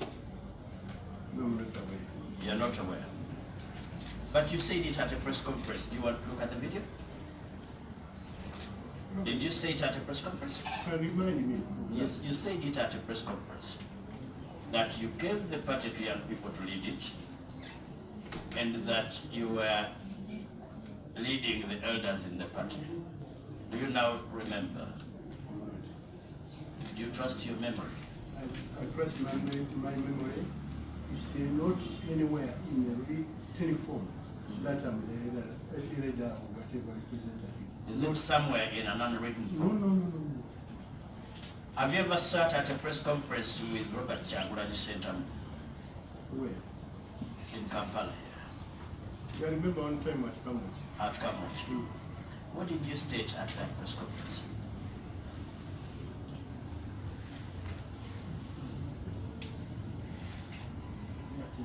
Okay. Did I state in regard to what? In regard to these people, Basile Defas and Tuala Hassan. I tried to inform. Yes. Whoever was interested. Yes. Here. But I knew Defas as a young man, and Tuala, both being relatives of my close friend, Colonel Juma Seiko. Because I was so close to Colonel Juma Seiko, yes, he could come and reside at my Uambo residence, and in most cases I would also come to reside in Kampala. So if I don't have transport to go home, just go and sleep at my house, and that's was it. So you knew Basile Defas and Tuala Hassan as relatives of your friend, Colonel Juma Seiko? Yes. Okay. Now, Are they members of this party? That's where the snag is, because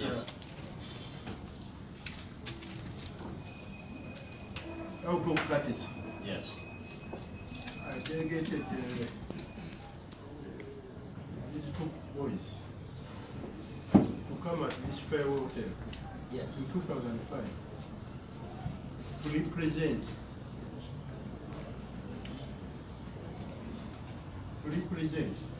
who? The party at a political meeting that was taking place between the government of Uganda and the political forces that were meeting at the farewell hotel here. Okay. So that's the very first time that these people came on, within the party and to carry out activities of the party. And since then, they did. Never saw them again. Whenever I go to Juba Seko's house, I mean, this boy was at Makerere University. He joined Makerere. He never had the time for the party and things like that, for political issues. So he remained there. He knows me, I know him.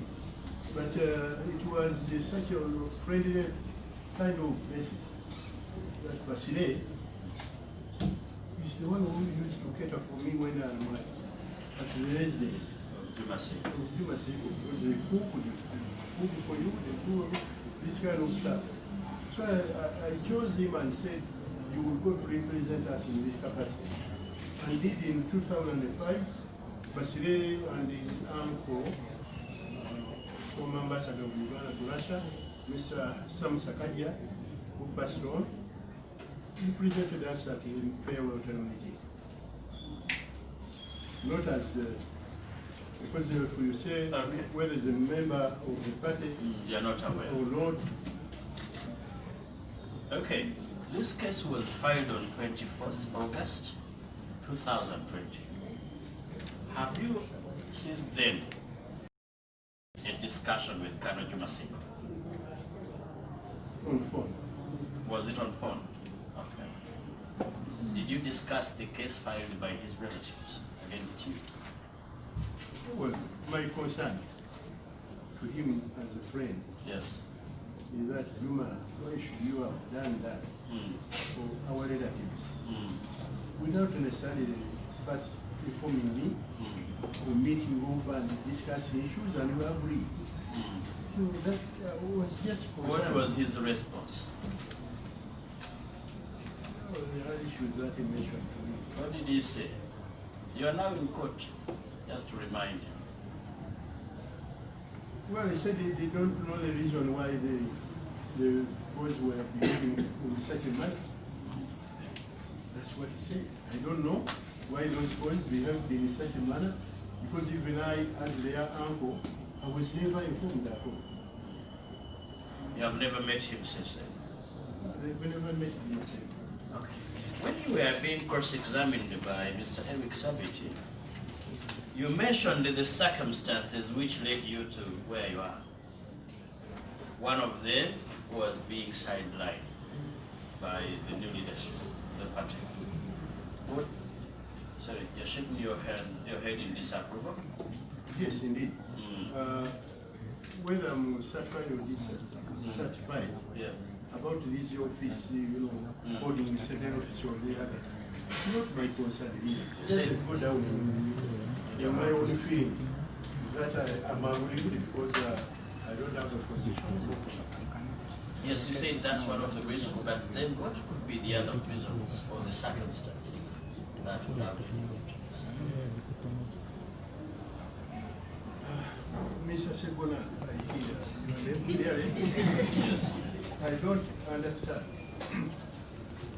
the circumstances I talked to about being here. Yes. Is that you are fully aware that I was disconnected with public affairs in normal life about 2 weeks ago. Okay. I hear my house is being secured by organizations that I don't understand. So from that moment up to today, I'm here because of those circumstances that I can't explain. Now I don't know those circumstances that cannot be explained by me, That's why I'm here. Under very unclear circumstances. Although I've come now to understand it is a court case, and I'm here to answer for an announcement in the court. Who informed you that you were required to come to court today? Someone smuggled. Someone smuggled a newspaper in the place where I was. And said, you're going to court. Look at it. Look at the newspaper. And yes, it's true that you were required. That's the time I understood I was required here. That's it. I didn't have any control over myself. Who had control over yourself? I don't know. Because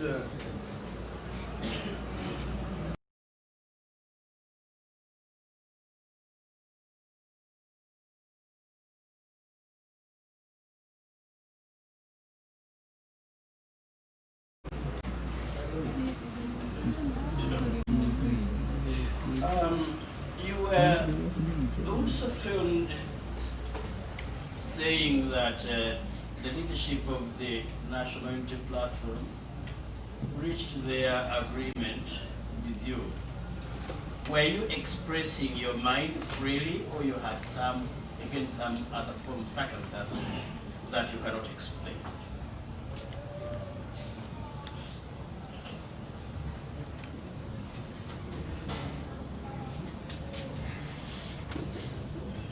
request for your protection, sir.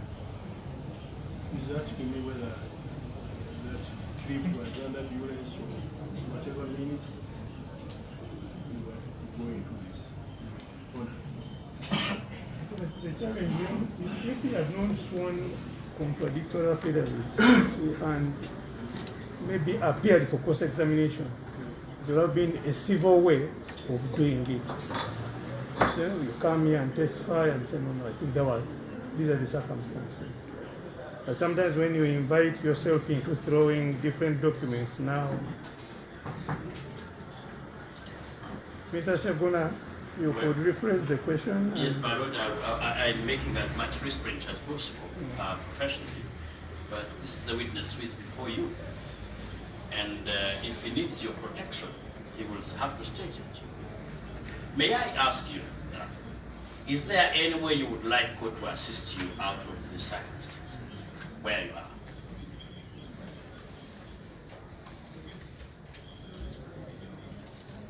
Well, at the moment, yes. I wouldn't say such a thing because even here where we are, yes, there's a degree of protection which not of my own. Yes. But I hope at the end of this cross-examination, things may change. You hope things may change for the better? I hope. Okay. Well, I can perfectly understand the agony of an old man shedding tears in circumstances of this nature. You will forgive me, but I will ask some questions very politely as you answer them. You've had a meeting with the Director General of the Internal Security Organization. Was that your free will in that meeting? I've been met him before. Before. So you've never met him up to now? No. And the CDF? I met the CDF. When? General Mukozi did. Yes. When was this meeting? It was also another Sunday. Yes. And there was a drive from Kayunga. Yes. Of course, our vehicle was being monitored. Okay. So we get your telephone and say, oh, we see where you are, and we need you here. We need you to answer no question here. So since we are not criminals of any nature, we thought we would go there and explain ourselves. Yes. So I went in. It was a cordial kind of chat. Yes. But we were about 4 or 5 questions, which one needed to answer. Gave the answer. Eventually told us that we were free. Go to your home. That's what And you went. And the discussion was about National Unity Platform, confirmed. It was about National Unity Platform. Was it about treason? It's nothing like Nothing like treason. But you're discussing about the change of leadership and name of the party. Was security concerned that this would be illegal? That what would be illegal? That the change of name and leadership would be illegal? No, I didn't have such a concern. No, from their perspective as security of the country. Just wondered, something comes as a surprise. Indeed. And you say, oh, so by would be security would be questioning yes. At a higher level. Yes. Who else attended that meeting apart from the CDF?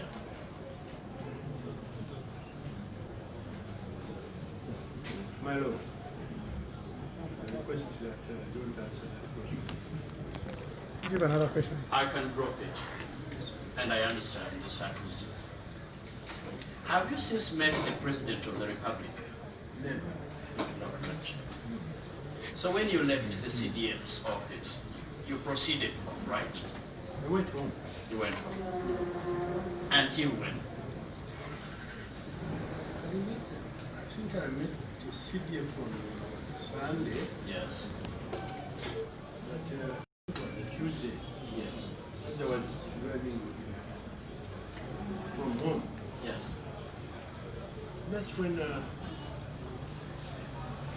spoke to some individuals in civilian homes, asking me issues very well explained.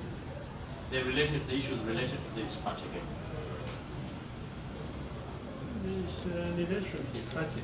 Yes. But it wasn't much. They didn't do anything wrong then. Yes. They said, can we see you by 4 p.m.? I said, fine. Yes. At 4 p.m., yes. At this time, this is where Up to this time, this is where you are. Okay, was this before or after you had signed these 2 affidavits that I have shown you? before. That was before you signed the affidavit. No, wait. I had signed the affidavit with my lawyers. Okay. I signed the affidavit with my lawyers. There was no duress, there was no nothing wrong. So, this was affidavit.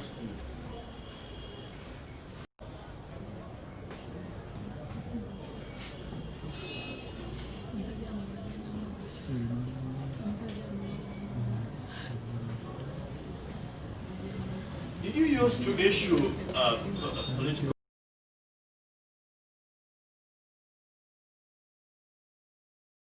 cards in your party? In which period? Before you handed over office?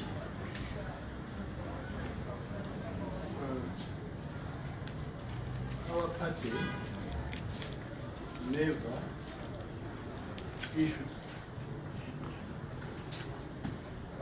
membership card because of reasons. We are a young political party.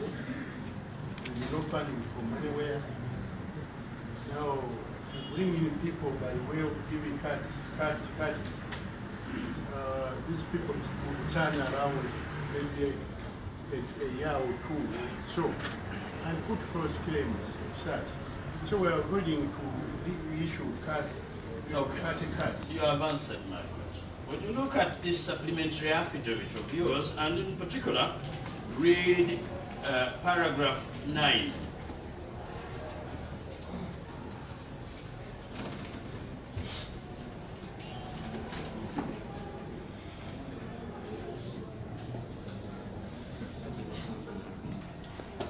this affidavit to supplement my second affidavit drawn by Barungi by Ghana, the company base, the contents of which speak the truth as I stand, and I stand by. Which means, therefore, and also instructed by Ghana and by Ghana Barungi and company advocates. That's why you were supplementing.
respondents are important.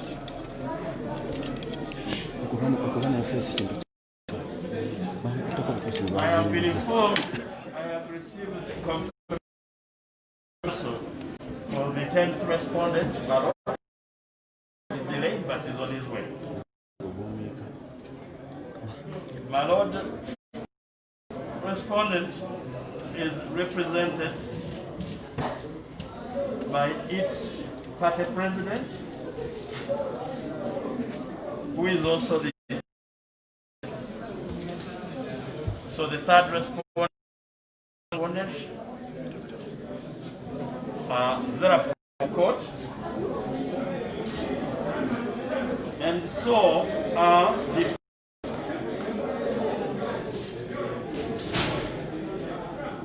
the fourth, the 60th respondents.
Any question you have in mind? No, that's what the witness stated when he was. What did he say?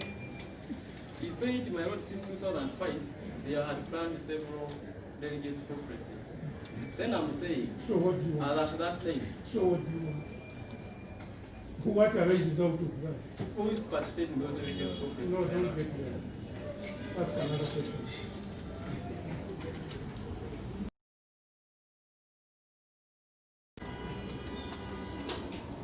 Okay, you've been shown several affidavits. One of them sold by your current, one of them drafted by your current lawyers, and others drafted by your lawyers. In brief, tell report, which one among the affidavits do you think put the right one? I think court relies on the affidavits. No, we don't have referring to as the current lawyers. We first clarify to him also. Okay. Because the supplementary 18th is drawn by two law firms. Yes, my lord. Then, and Ahawe James and Barundi. Yes, my lord. So unless you are saying these are now seized, or these are the current lawyers now, Those are the current lawyers. according to your question. Now, the other affidavit is by Barundi alone, without Ahawe. So, ask your question now. The other one is by Lukwago. That's the category now, clarified. So, Mr. Kibalama, there are three affidavits on court record. One filed by Lukwago and Kamana advocates, the other one filed by Barundi and Kamana. Then the subsequent one, now the current one, which was filed by Ahawe James and Kamana advocates. My objection, my lord, is on a point of law. Is it within the power of the witness to decide which evidence should be relied on before court, when actually the evidence is before court? And where did that arise in cross-examination? My lord, of the cross-examination, these evidence have been several brought on board, and the witness has been answering about them. So they can get a position and tell the constituent intends to rely on that contains the true supporting. It's unnecessary, but let him answer. The rest is up to you. You had my question, and we are going to answer it.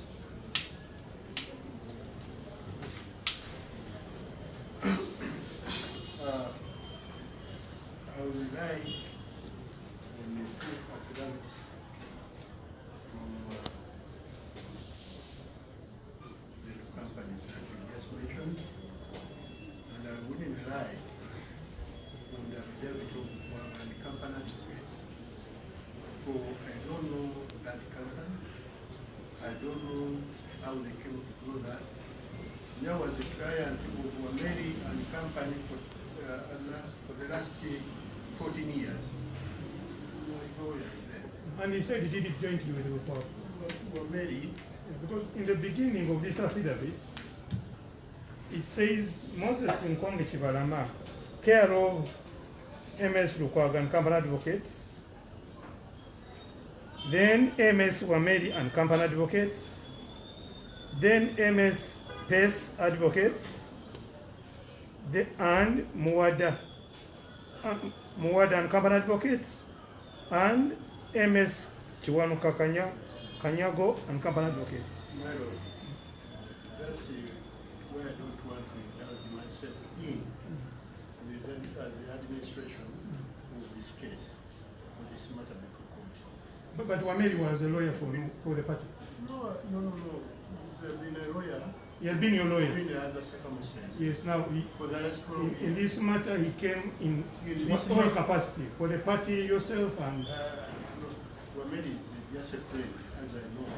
And he's a law firm. No, let's avoid no semantics. We are serious. Yes. You said you don't know Lukwago. Now, why I read you all these law firms is for you to appreciate that the affidavit, your addresses were by all these law firms. But you're aware of Wameri. Because I've dealt with him for the last 12 years. You're aware of, don't tell me the past. For this matter, you dealt with him. Yes, I dealt with him because that's enough. That's enough. That's enough. Proceed. You have not yet answered. I've asked which one among he answered. Please proceed. Unless you were not paying attention. That's why I'm asking him about Wameri. My question arose from his answer. When he said he knows these two, he doesn't know this one. That's why I was reading him the other law firms. Said Lukwago, but the address of the preamble to the affidavit clearly shows that there were other law firms. It's not only Lukwago. That was my question. That's why I wanted him to confirm whether Wameri was his lawyer, and he said yes, he's his lawyer. Now, who commissioned the affidavit which was... No, don't get there. My lord. Unless you don't know what you're doing. No, just don't jump on any question that you have. Then we have to put our case, we have no further questions. Because we didn't go into where did you swear from, what happened. going to open a whole new thing. Mr. Kibalama, you are discharged. Can we get the other one? Symbol. Please, I'm going to regulate the time. I think we cannot be here endlessly. It's going to be a very short one, my lord. Please, let it be.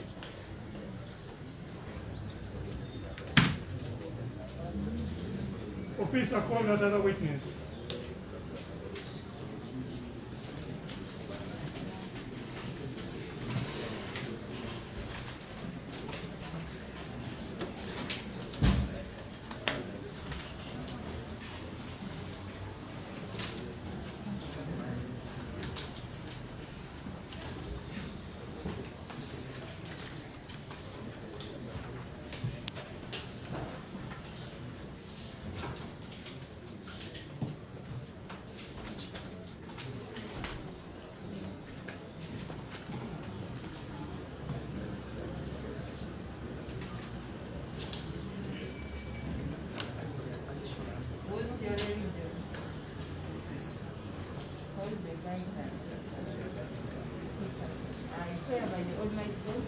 I swear by the Almighty God that the evidence I'm going to give touching the matter before court shall be the truth, the whole truth, nothing but the truth. So help me God.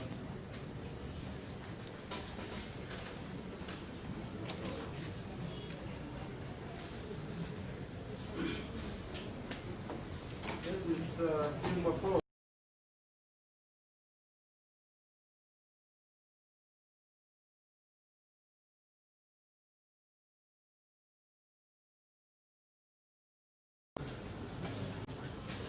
Yes, sir. Can you repeat your full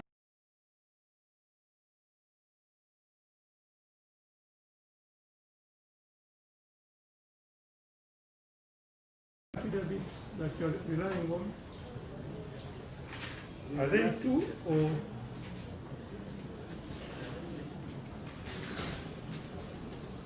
there are two affidavits. Maybe for clarity.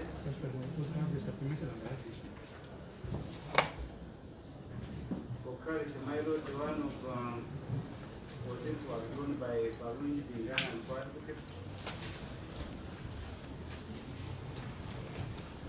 Another was made by joint three by Waneri, Wargo, Face, and Water.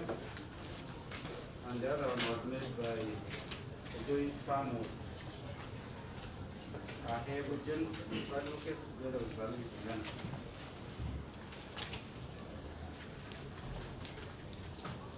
Yes, let's proceed.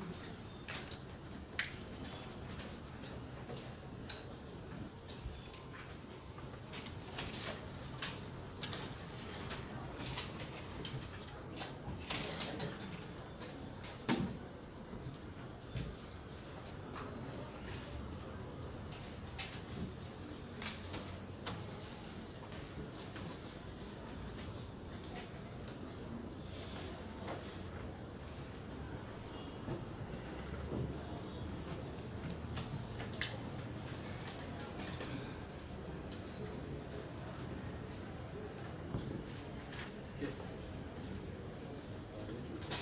Proceed. Yes, Mr. Singapore, what do you do for a living? I am a self-employed person. I'm an engineer, telecom engineer, and I run my personal company. You are a telecom engineer? Yes. And you also have a private company?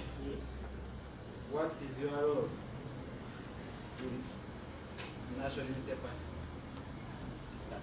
platform? I am the Senior Administrative Secretary of the National Unity Platform. So it is your evidence that the National Unity Platform is a fully registered party and you are the new the Senior Administrative Secretary.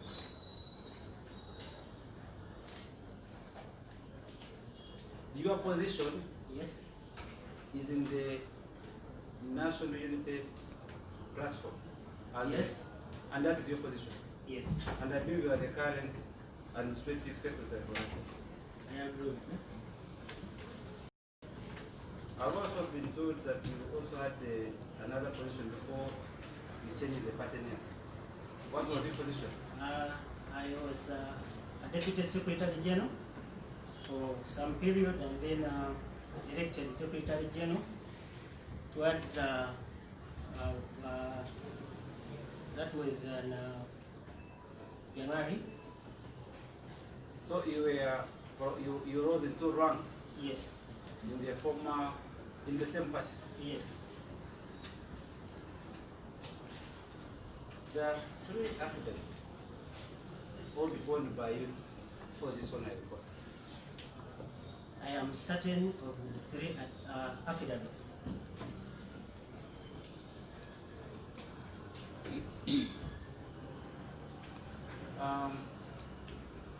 In the one of the affidavit, the one drawn by Vingana, the one of 14 and 18, you are recruited this party by Mr. Kibalama, second respondent. I beg your pardon? You are recruited this party by the second respondent, Mr. Kibalama. Yes. And you also state that is your maternal uncle. It is true. And you have high respect for an uncle, I guess. Nobody wouldn't have respect for his maternal uncle. Please answer. Some of Yes. you answer for yourself. I do have respect. And you moved together in this political journey, in transiting from National Unity Republic Party to National Unity Platform. We moved together. You did move together. We moved together. As the Secretary General. Yes. You also can confirm this one in court that you applied for the change of name, the Electoral Commission, as the Secretary General. That application was... Did you apply? As a party we did.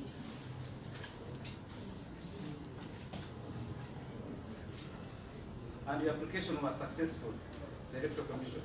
True. That very application was based on the records that you submitted to the Electoral Commission. Was that the basis for the change of name? Was it based on the records you submitted to the Electoral Commission? Yes. On 14th September, in your evidence, you say you are, after consulting, you now denounce the evidence you gave in Kwago's law firm, the evidence you gave there. Now, can you confirm this on the court that you met, were married, you and your uncle, and others came up with evidence you are owning in the law firm of the court? What is in your evidence? I can read it to you.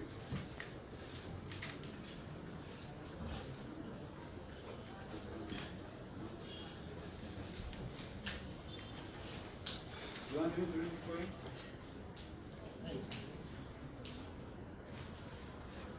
That on Sunday 13th of September 2020, I made an affidavit in reply to the above matter using MS Rukwagan advocates with my legal counsel, which was subsequently filed in court together with a band of other affidavits in reply for the first denied respondent. That's what you're saying. Is that true? It is true. Well, that's true. Yes. And which law firm, where did you go? Rukwagan. That's what you're saying. You and your lawyer. Then Kwago and company advocates? Yes. What you want to know? No, you, where were you? When? On 13th of September 2020. It was that Sunday when I was at the office at National Unity Platform. Yes. And I was actually, it was not Councillor Mary was Brian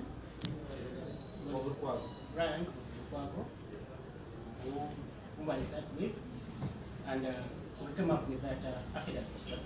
Yes. In that meeting, who else was in the meeting? Was your uncle in the meeting here? I mean, Mr. Kibalama? Mr. Kibalama wasn't in the meeting. So who else was in the meeting? It was Councillor Lewis, who is the Executive Secretary of National Unity Platform, and Brian.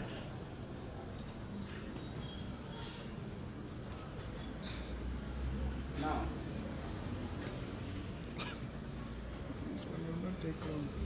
in that very meeting, you will own the entire affidavit of 14. Before Brian. Yes. You stated that very evidence and you signed it.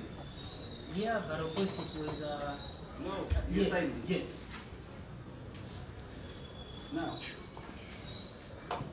what prompted you to put further evidence after 14? It was after I signed this affidavit, the first affidavit, with Kwago and company advocates, that I made consultations, because in the first place, you made consultation? Yes. From whom? Made consultation, of course, from my other councils. You had other lawyers at this point? Yes, because what happens, I had other lawyers, because I do other cases. Who are these lawyers? Who are these lawyers that you consulted? And what was the nature of consultation? Because you had already opposed the application. The nature of consultation, you see why I had to sign this. Because it's not why you signed it, why you consulted. I consulted because I wasn't satisfied with what I signed, having been bundled together, and I was just made to sign as a group. After signing this, it came into my mind and I consulted. And then after consultation, so the consultation was about the issue of you being bundled to have evidence as a group. Yes. And you wanted to have your own affidavit. Yes, because I wasn't. Did you read through the first affidavit? My first affidavit? Yes. Yes, I did.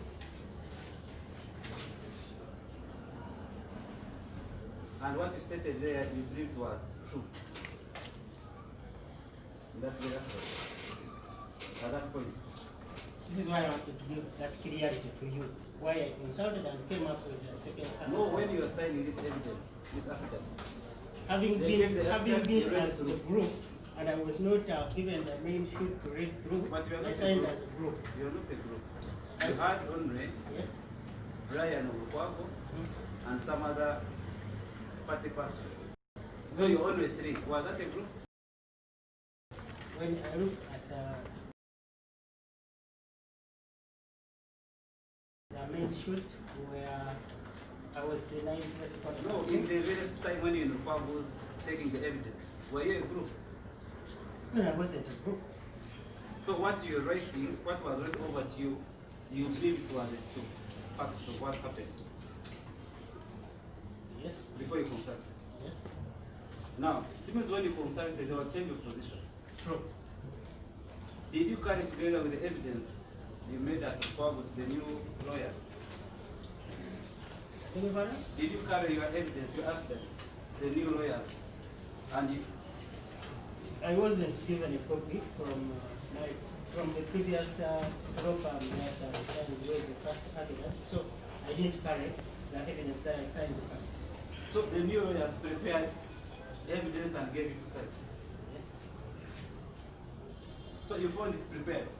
No. After consultation? No. I didn't find it prepared because this is what I spoke to them. Now, when you consulted, you decided to concede to the application. What were you conceding? Because that's what you stated in paragraph 3 of the affidavit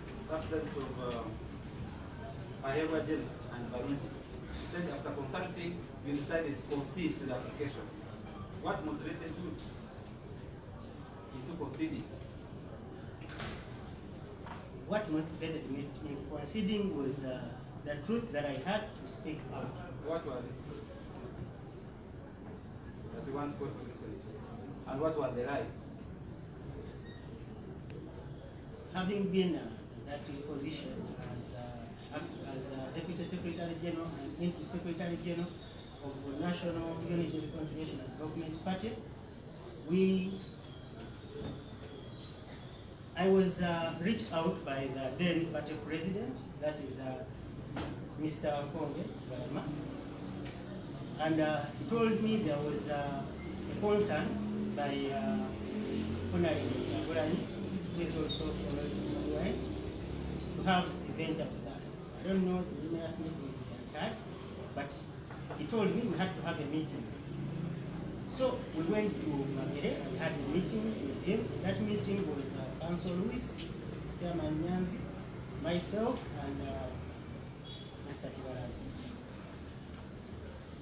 So in that meeting, we all came up and agreed because there was an interest of working with us, and this party was so long, National Unity Reconciliation and Development Party. It was him who actually came up with an idea that we shorten the name to National Unity Platform. And we all agreed after that meeting in Magere. Then we proceeded, and the then party president made a budget, of course, through consultation with other members. And the budget was drawn and presented to the people who said they were going to fund the process of calling for a delegates conference and going about whatever that was supposed to be gone about to change the party name. Yes. We proceeded and waited after presenting the budget. We waited and waited. Of course, in this process, we had to notify Electoral Commission of our intentions to change the party name, which they agreed to, and they gave us a go-ahead to change. So as this date drew closer, I asked him about where the funding was going to come from. I never heard from the other party though, till the time when it was really the D-Day to have the delegates conference. So we didn't have anything to run about. Anything you need money to facilitate the process? Of course, we needed to have resources to put up, like hire a hotel, invite guests and the rest of it. How do you take this, such kind of things? That's why budget was dropped. However, budget was not funded, and when that day came, which we had notified the Electoral Commission, we asked ourselves what we were going to do. So we sat down. You and who?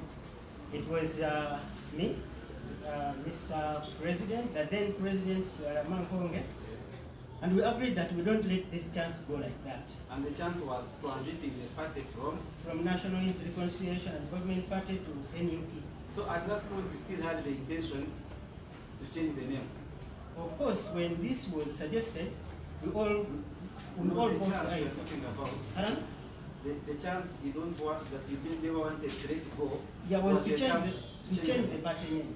Then finally it is changed. Let's forget about the party name was changed, and we of course we knew the integrity that was required by the Electoral Commission, that is the resolutions, the minutes and everything. So we arranged this and presented them. That is why. So to you, what was required was submitted. Yes. For the change of the party name. Yes. And that is the evidence you gave while you were at Okwago. That what was required to change the party name was done.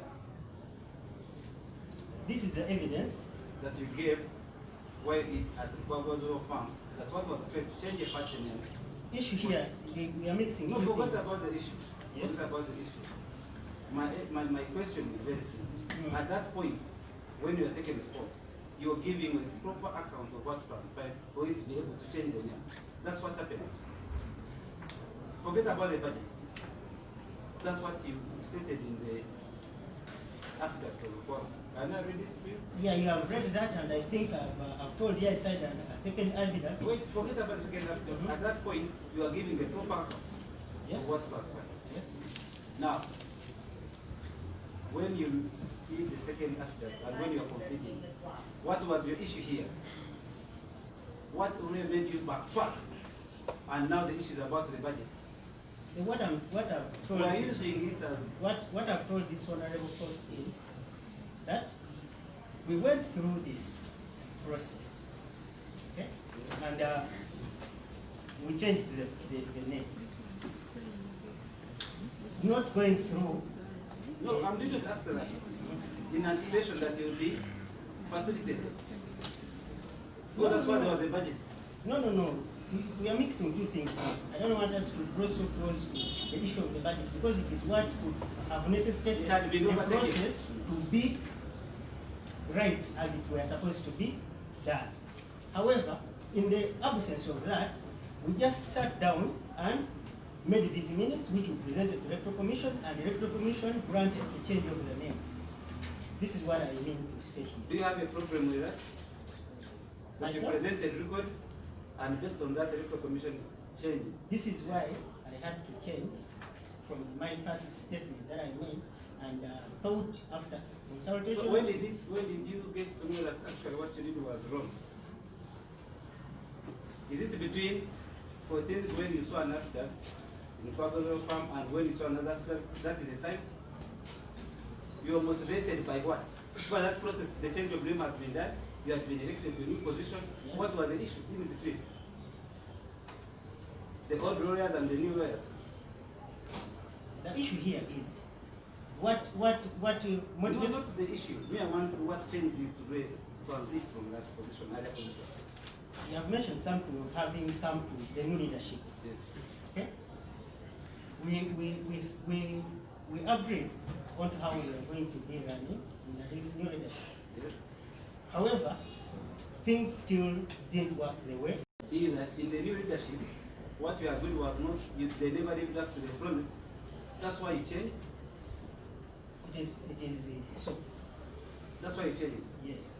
The issue is not that you really changed your affidavit because you had submitted false declaration. The issue is about they did not follow their principles or their member will support you, whatever you had. It's like you are telling court that what you had agreed with the old leadership. I will stand to speak what I have to speak. Yes. Nothing but the truth. Proceed as you report. I've told you, I changed my mind because we were 9 people who were on to shoot. And I was made to sign through Lukwago and company advocates when I'd not even seen the lawyers of Lukwago and the company. We didn't sit down. We didn't sit down to agree on to this. I was just called.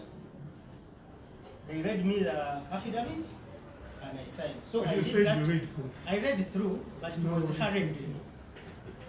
You are giving evidence, don't make us look fools. You said, he cross-examined and said, did you read through? You said yes. Now you are saying, they read through. They read for me. Your worship, I read through the affidavit. Don't begin changing statements now. I read You through read with the affidavit and you signed. And I signed. I want to bring you back to where we had reached. Yes. You had told this one before that when you had that understanding at Margaret, when you transit to a new national platform, you were supposed to have run the party in a different mode or manner, which was not done. Is that your evidence? It stems back from what we did. No. Is that your evidence? That you had an understanding that the moment you change the party name, I'm going to retain this position, or we are supposed to run in this manner. That is not mentioned anywhere in my affidavit. Okay. Now, Mr. Simba Paul,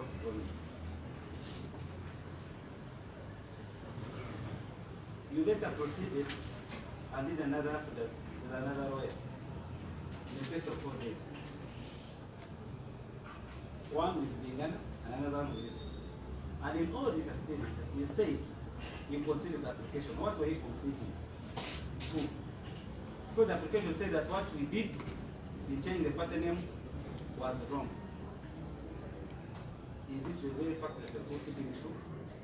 Or there was change of mind after the fine after, the sign after? What are you conceding to? I was conceding to the fact that conceding to the fact that all that was done during the process of changing the party name wasn't done in accordance with what our party constitution says.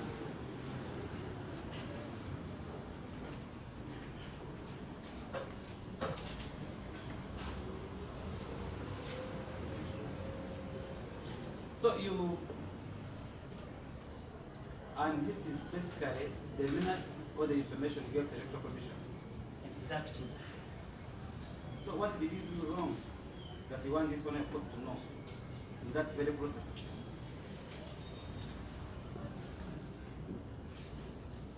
And with whom? It was giving false information for the Electoral Commission. Who was giving the false information? You, the secretary? Together with the party president. Who else? And 2 other members. Now, at that point, were you aware that what we were doing was criminal? Can I know the 2 other members? The other 2 members, you said that when you were trying to craft. These 2 other members were Winston Chigozi and William Odinga. William? Odinga. Positions? Winston Chigozi was then the party treasurer, and then Odinga was in charge of mobilization and publicity. Proceed. So you, the false declarations being what?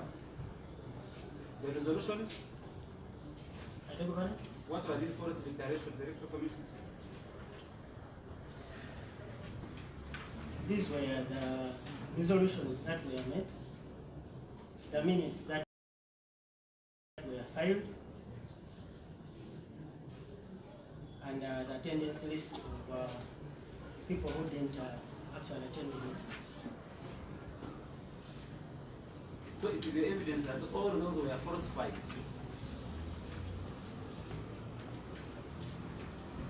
Yes. They were forged. They were forged. And you participated in the forgery? I did participate. You said you are an engineer? Yes. I agree with the bachelor's at that point. So you participated in forgery, and that is the evidence court. If he still insists me to speak the truth, this is what happened. Now, at that point, was the Electoral Commission aware that what you were submitting was The Electoral Commission wasn't aware. So what you submitted, at the face of it, one would not even think that was a forgery. Attendance list. Unless if looked at critically by handwriting experts. But if there is no handwriting, you couldn't state that it is a forgery attendance. I believe this is why the Electoral Commission accepted. Have you ever written to the Electoral Commission since you were when you discovered, when you became born again? Instead of coming to court, you say, no, Electoral Commission, I'm very sorry, I was part of this scam. Your Worship, no. No further question.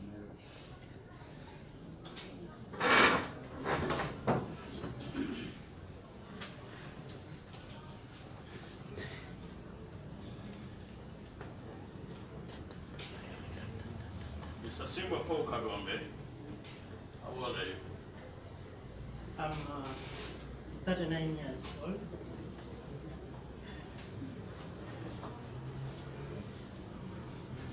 You were saying you're an engineer. Do you have a bachelor's degree?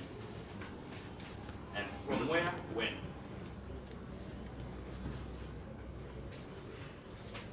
It is from Jambo. When? 2000? It's a degree. Is it a degree? It's a diploma. It's not a bachelor's. An engineer must possess a degree. Do you agree? I do agree with you. You agree with me? So for starters, do not lie to quote that you're an engineer. All right. Number 2, where do you reside? I reside at Komamoga. Komamoga, Kawen.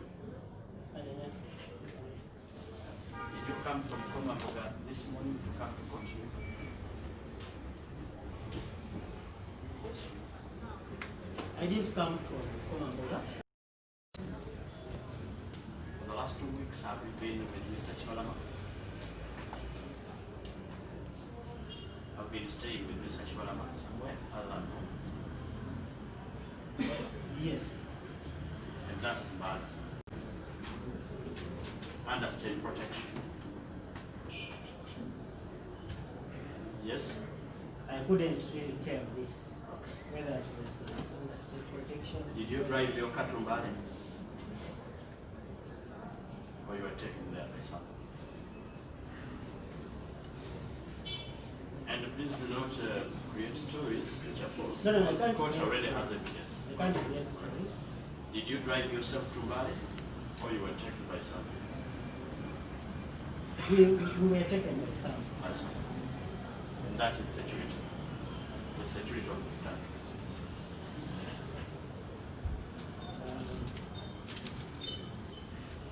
No, don't ask him. He will put his story. Put yours. I couldn't tell because how would I have known that this is security and this is my security when there are no guns involved? Because Did you apply to them to take you? But I just went with him. I didn't apply to volunteer to take him. you did not apply. And your family has since been looking for you. Are you aware? Are you aware? Does he have a family? Sorry?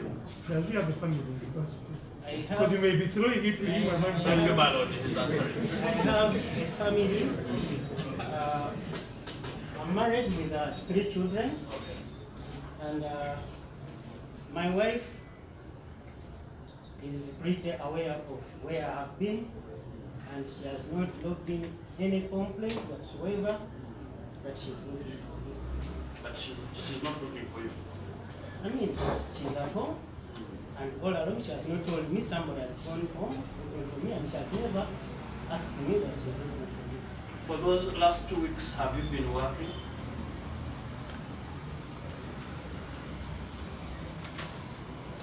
For the last 2 weeks, Yes. yes. Where have you been working?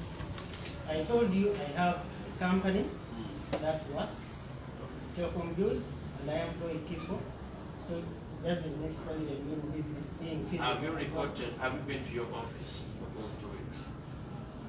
I've not been at the office, but I've been able to communicate to the people who are doing my work. On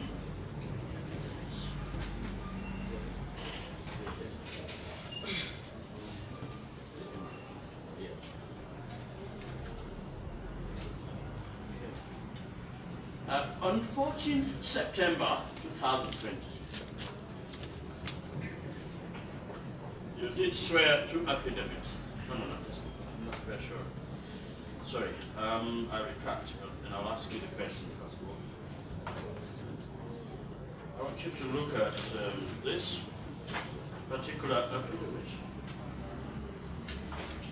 which you say you signed Harry. This affidavit, the one in the van. That one? At what time did you swear it?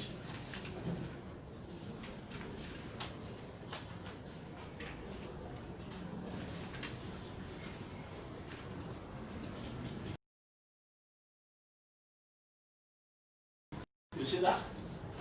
Yeah, I do see it. At what time did you sign it? You mean signing? The one of Lukwago and Company. Signing or swearing? Signing. It was around. It was at around 4 p.m. 5 p.m. Good. And that was, you said at Kamocha? Did you start Kamocha at your office in Kamocha? On that day, what time did you leave office? I left immediately after signing. It was around 5:30. Around 5:30. Where did you go? I went to Kampala Road. It was Banda Road at a Hotel Triangle, and I picked Mr. Nkonge and dropped him to Guam. I see, you picked Mr. Nkonge and you dropped him to Guam. That's his residence. What time did you deliver him in Guam?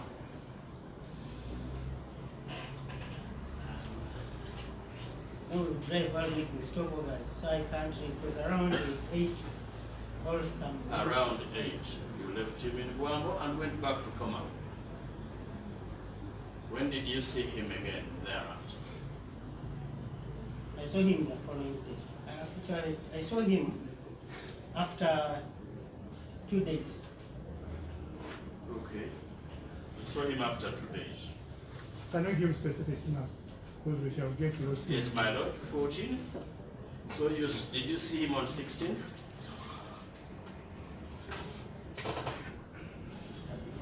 It was 14th. Then You did not see him on 15th? I didn't see him on 15th. Did you see him on 16th? Yeah, I saw him on 16th. Where did you meet?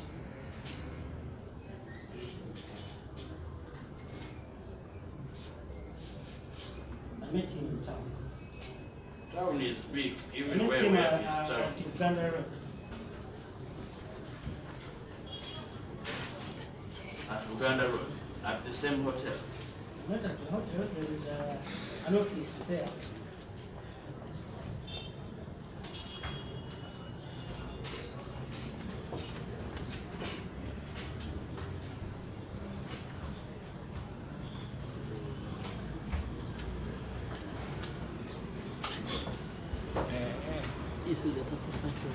You met him at the same hotel. Not at the hotel, there's an office where I met him around Uganda Road. Around Uganda Road. Which office is that? Does he have an office there or you have an office there? Do you have an office there or does he have an office there? He doesn't have an office there, neither do I have one there, but I found him at an office at Uganda Road. Like, is it a school office, a hospital office? No, it isn't. It is that office is owned by one lawyer, Tugume. One lawyer called Tugume. A friend to him.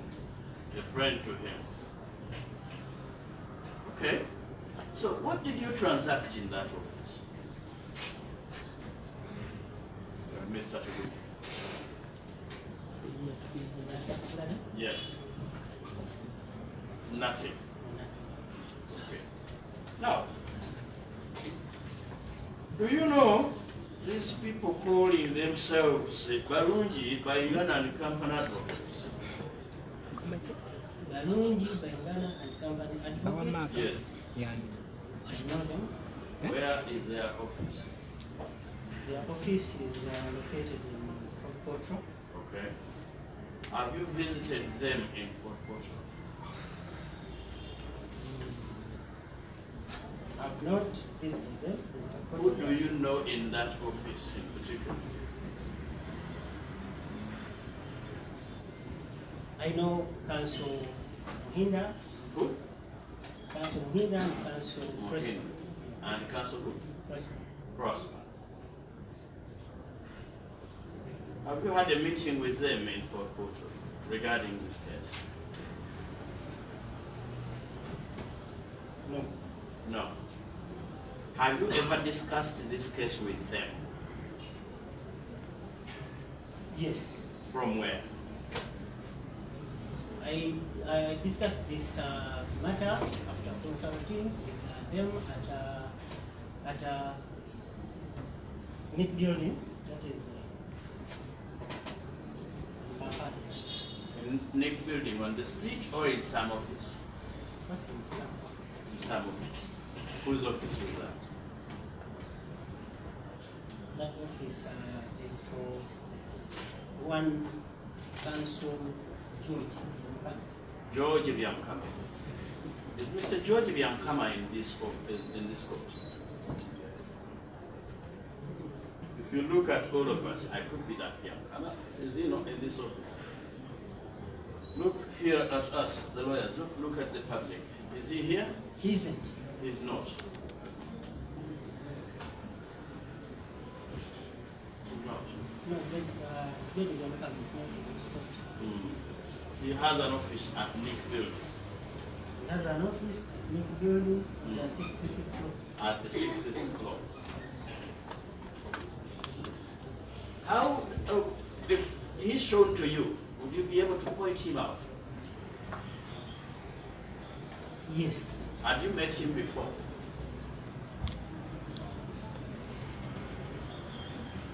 Yes, I've met him before. Is he the second gentleman from the right? The gentleman putting on glasses.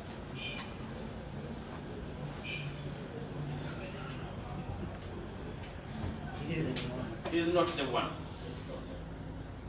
What was the subject of your discussion with Mr. George Biamkama?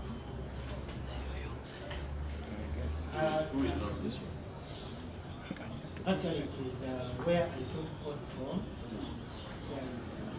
That's where you signed the affidavit from. Look at this affidavit, my lord. I'm looking at the affidavit in MA 492. Look at this. And look, is that the affidavit you signed from his office?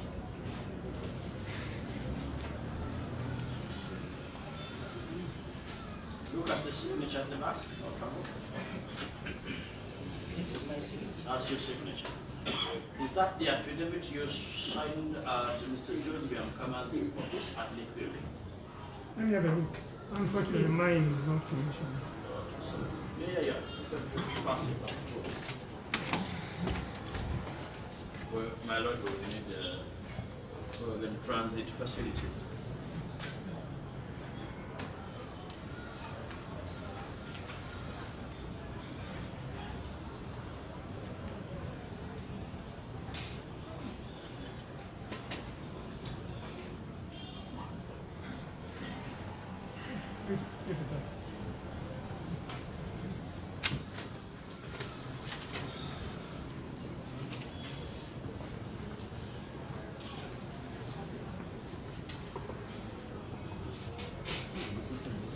Is that the affidavit that you signed for Mr. George Biamkama's office?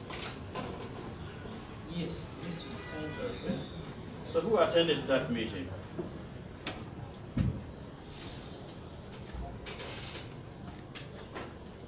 I signed this. Yeah, when you signed it, who was in that meeting?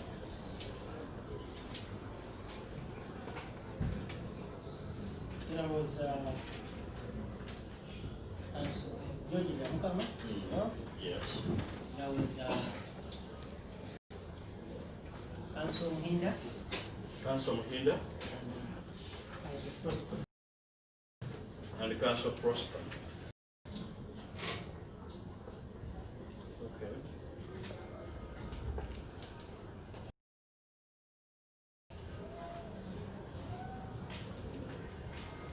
Now, so in that office, you discussed issues to do with this case.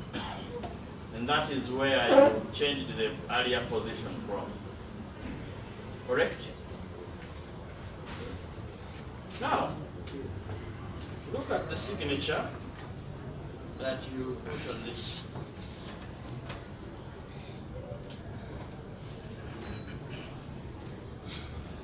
What date does it bear? Which the same affidavit, my lord, of, in the MA. It bears the date of 14 September 2020. And the subject in that is to retract the earlier affidavit which you signed hurriedly. Confirm. Yes. Good. Return it. That's my property. Who gave you the advice of retracting your earlier deposition? Who advised you? It was Council Hinda after South of Hinda. Is Council Hinda in this court? Is he in this court? Yes, Where is he? Would you point him out? I hope I'm not the one. Is the gentleman at my right on the stream after I have consulted. So, on the same day, did you sign two affidavits, sir?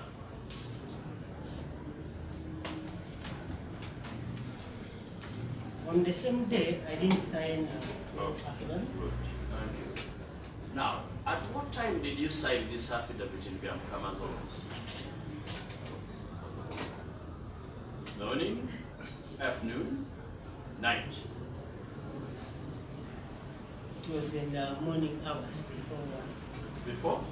Before 1 o'clock. Good.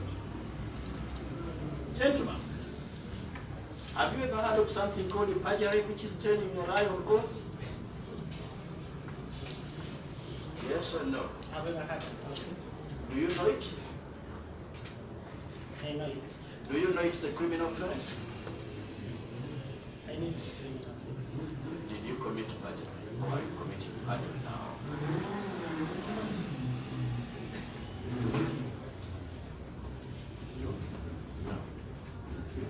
You signed an affidavit on 14th September 2020 at 5:30 in Kamoja.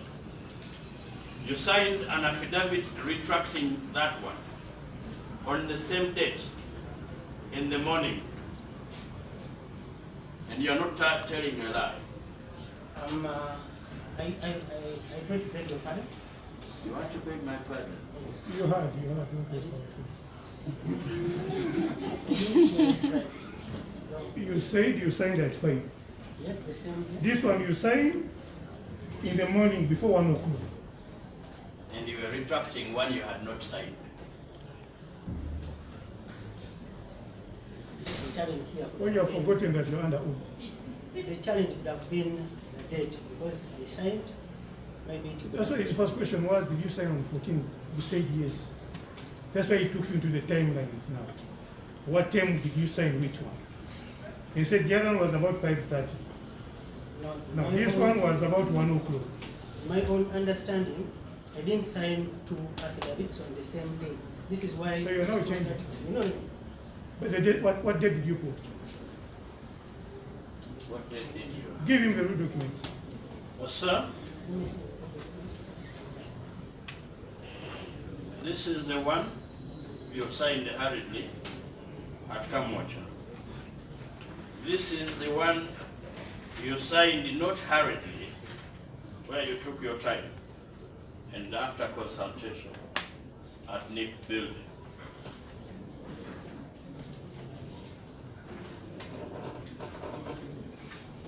On the same day. Do they bear the same date? You have a diploma in engineering. This one bears 17, and this one bears 14. Oh.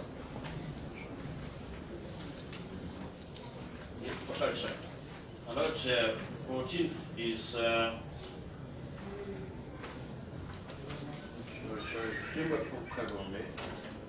Yes, for this is one. I don't know. That is the one at Nick Building. Right.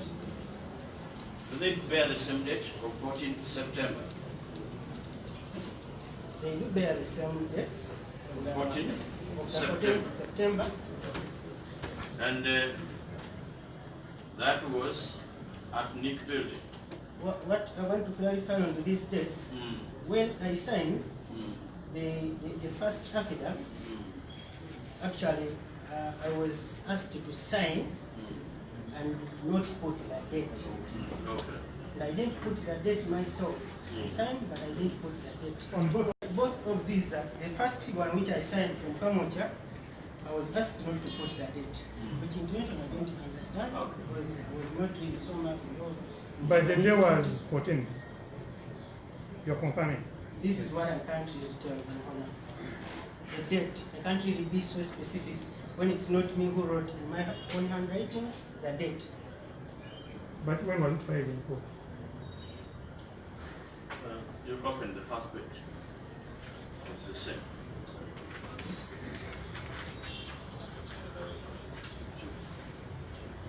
It is here, 15. It was filed on the 15th of September. You may now return it and brace for more questions. So, in the meeting that you had with the Director General of ISO, what did you discuss?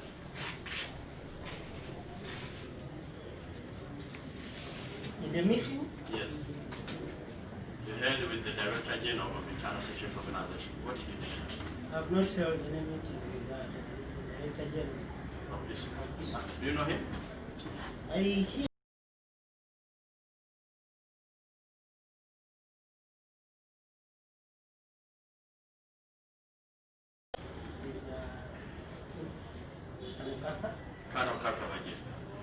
Okay.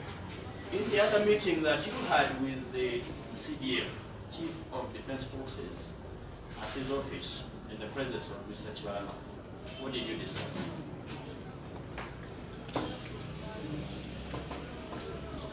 I've not had such myself. Has Mr. Kibalama ever told you about any? No. Even when you were in Bali where you are with him? He has not shared with me such meetings. I don't know whether it is because they are high investing. I don't know. I've not heard about that. So he may not have trusted. Could be. Mr. Kibalama says, one, when you signed the affidavit, the original affidavit which you say you signed from Kamocha, and not to one. Okay? You are saying you took him to one, and for you picked him at after 5:30. When you were signing this affidavit, which you signed hurriedly, was Mr. Kibalama also in that meeting? I want to clarify on to that. Mr. Kibalama signed his affidavit. I was with him. He signed from Poto at one place. I don't know what it's called, but it's a garden, and I think. But you were there with him? Yes, I was there with him. What time was it? It was at around. It was at around 6. 6 p.m. Yes. From there, did you proceed with him? I proceeded with him. To where? I took him to Guam. Okay. But, actually, he was given papers to sign, not the affidavit itself. It is all right. He signed, and he had a meeting in Kayunga the following day. Yeah. So the lawyers pleaded with him to have his signature appended onto these papers, and that I would read the affidavit for him in the morning when they are done. So I took him to Wambo, and then the following morning we proceeded. I didn't move with him to Kayunga, but however, I went to Bukwabo and Company Advocates, that is at Kamocha, near where NBS was located, and I read through his affidavit, and of course I didn't even tell him what was in the affidavit, but he had read it, appended his. So you did not even tell him? Okay. No. Now, Thank you for volunteering questions and answers. Now you answer mine. Yes. He signed from Mukoto. That is him, not me. Yes, him. You are the same person who has just stated in this court a few microseconds ago that you picked him from the hotel along Buganda Road and you drove him to Guam. Which of the two is the correct statement? Actually, I wish to retract the first statement. Mr. Kibalama, good morning. You are Mr. Kagombe. I picked Mr. When you begin throwing statements like that, what are you retracting? This, you think it's an IRC code? Because you are cooking lies in your head and then you say something, you forget, and you say something else? You are taking us for drama. I can throw you in. You took oath to say the truth. Now I'm retracting. Under oath, I'm warning you for the last time. You make another false statement, you're going to go to Luzira. We're not here for drama. If I record any other falsehood on this record. Mr. Kagombe, which of the two statements is correct? I picked him from Uganda Road, and lawyers were waiting for him at Bukoto. I drove him myself. So you have a third statement. He signed, and then Now, I took him to that's Uganda. your third statement now. Correct? Yes? No? It is your third statement. Okay. You are entitled, by the way, you choose to even bring 10 statements. Just remember one thing, you're on oath. And you should be a serious statement, because this is a serious court. You're dealing with serious people. Let's move. At a press conference attended by yourself and Mr. Kibalama, you said Kyagulanyi undertook to pay to you, the former executive, or you are part of the new executive as well, $5 million. You are on video. Was it $1 million or million shillings? In the press conference? Yes. In the video recording, you said he was supposed to pay you, these people were supposed to pay you $5 million for taking over your vote, and they never honored it. Was it $1 million or million shillings? It was $1 million. They promised $5 million. Have they paid a portion of it? No man has been paid to me. Okay. What were you selling?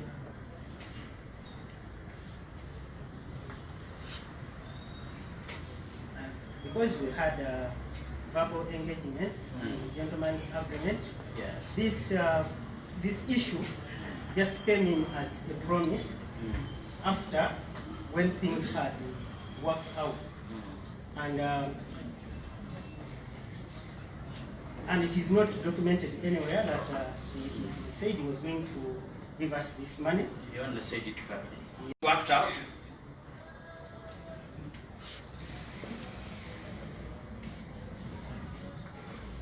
Things have not worked out. What were those things that were going to work out?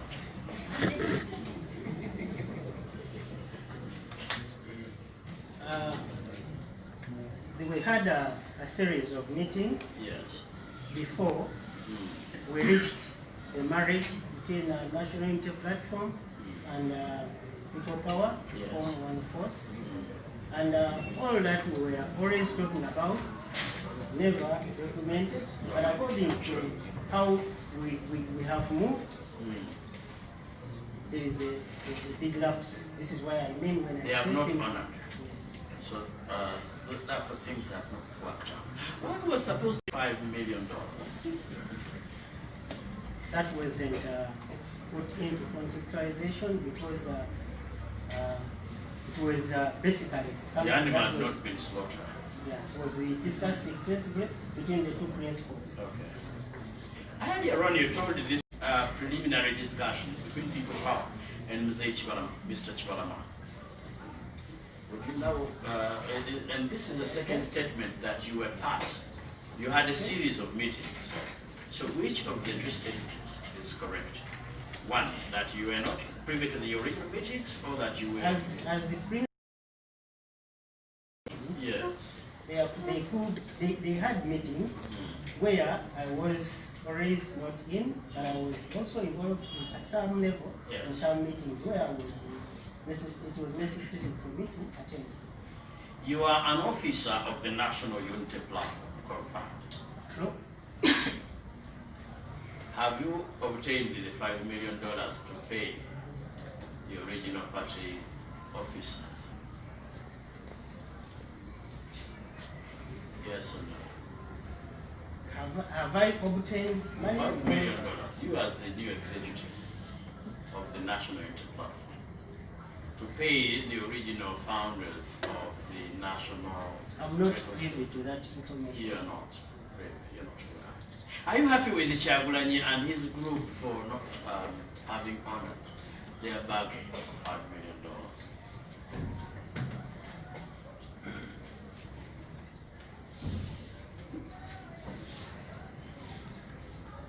The issue is not about not being paid $5 million per se. It is about. But there could be other things that can cause grievances. Like which ones?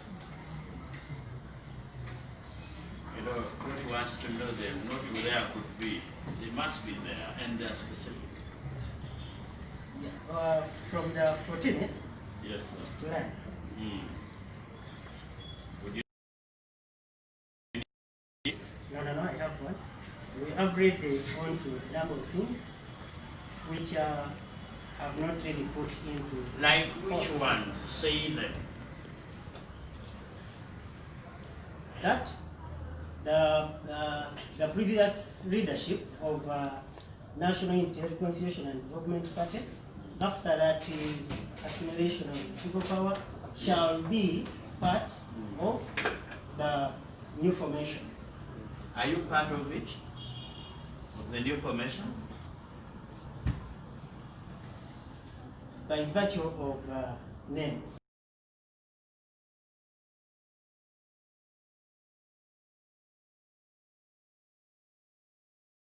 You hold a position in National There Unity is Platform. also, I think there's a difference between holding a position and I am participating in not that asking position. you that. Do you I have do. a position? I do. Good.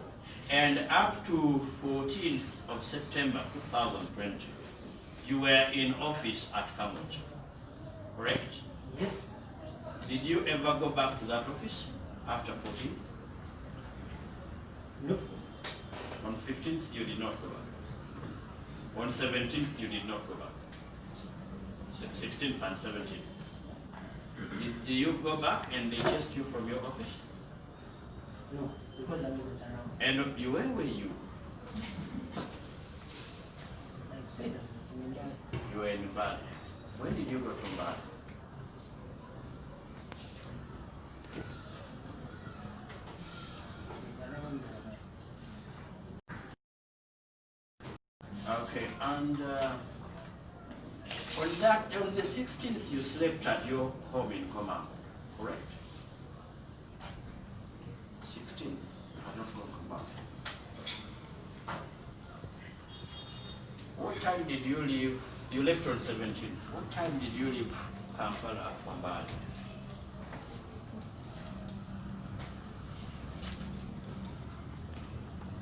It was around 3. Around 3 p.m.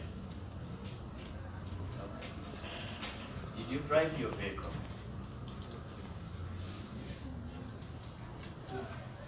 Whose vehicle did you drive? Or were you driven? His friend's vehicle. His friend's vehicle. You know the friend. Not certain. As you were leaving home to to come to Kampala, did you inform your family that you're going to Mbale?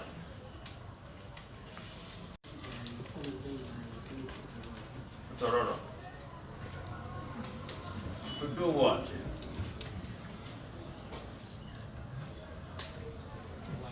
For what? Who did you tell? Your wife. Were you telling her the truth?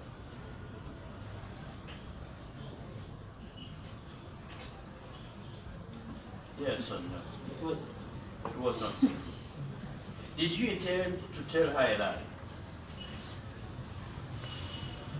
I didn't intend. So you went to Mbale after signing this affidavit at Biankana's place? Yes. At what time did it occur to you that you would not be in Kampala and you would be going to Mbale on that day? You told me at around 11. 11. Was it by telephone or you were with him? I was with him. At 11, when he told you that we are going to Mbale. But before you came to town, you had told your wife you were going to Tororo, so you knew you were going somewhere. Do you have a residence in Mbale? No. I don't want to know which place in Mbale you stay to. Are you staying in a hotel? It is a residence. Do you know the owner of the residence? Don't tell me the name. I don't know. You don't know. You are under state protection, correct? I've not discussed that and I don't know whether You have the freedom to move out from that place. Be truthful, you have told enough lies. Do you have the freedom to move out of that residence? Yes, I do move myself. You move around Mbale town under no escort. I've not realized it, but I move. Why did you need escort to come here today?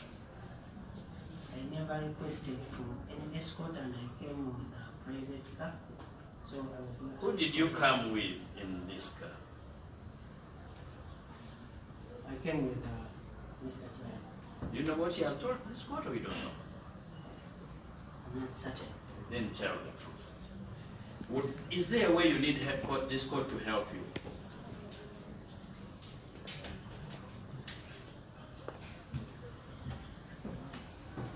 Myself. Yourself, no. You are comfortable in Mbale. Yes, I am. The UPDF has come out openly to tell the world that you're under their custody and protection. Are they telling a lie? Or are they telling the world the truth? I've not been escorted by UPDF and I've not been guarded by any such.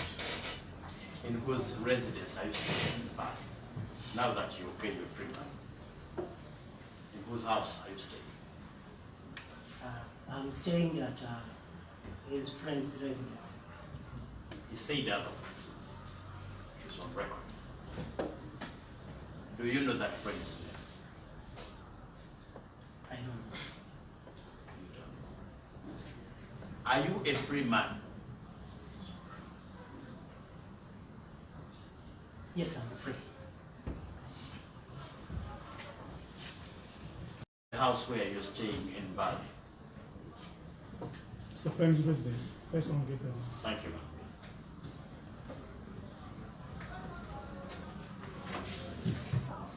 Okay, 2 weeks.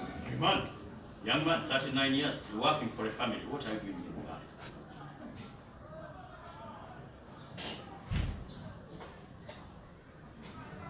As I stated to this honorable court, I have business that is running and my stay in Mbale doesn't really... What are you doing in Mbale? That's the question they ask. Went for holiday, Because the person I went with is still there and I'm keeping him. What are you doing in Bali? Nothing. You're just enjoying life with your uncle. That is where I stay. That's where you stay. Good. Now, gentlemen, when you were running this political party, were you running it for purposes of accessing power to govern, to manage the affairs of the Ugandans?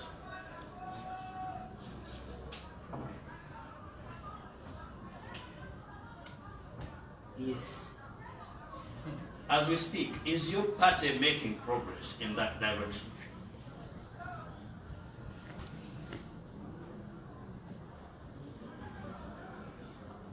And you are an officer of the same party.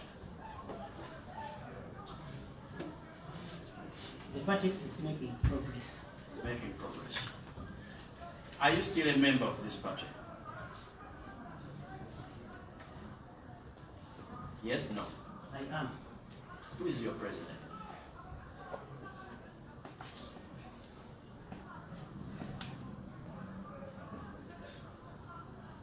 It is Honorable. Is he making progress in this party? And are you happy with his performance? He's making. Are you happy with his progress there? With his performance? And of course, you're part of the team. So are you happy with the progress you're making? This is where the quotation now comes, because I already told you. Are you happy with the progress you're making as the National Executive Committee of the National Unity Platform? Not certain. You're not certain. Do you have grievances? Yes or no? Yes. Have you addressed them to the party president? Yes. In writing?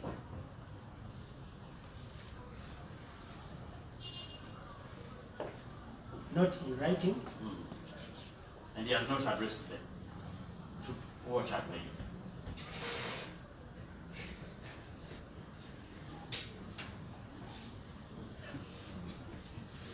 As the senior administrative secretary of the platform. Yes. Having reached out to this understanding on the continuum. Yes. I've always engaged executive that the people that I know to be in the executive. Yes. About how we upgrade. Yes. So we upgrade when we were few people. Yeah. Now we are more and more, very many actually. You are very many. Yes. Yes. I kept addressing this, but there was no action taken. And at least I reached this to all these people I showed. Have you raised these issues in the National Executive Committee? Of National Unity Platform? Yes. Yes, no. I have not, because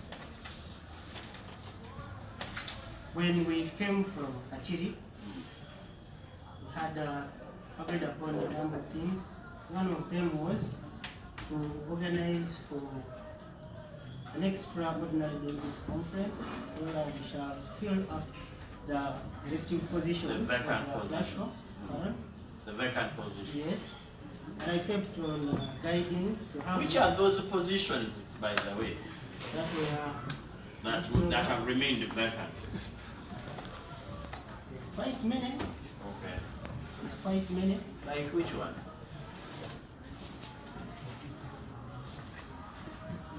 Can you remember?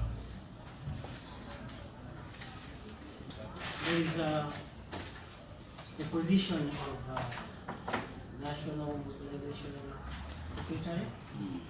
There is a position of Secretary for Youth, Secretary for Women.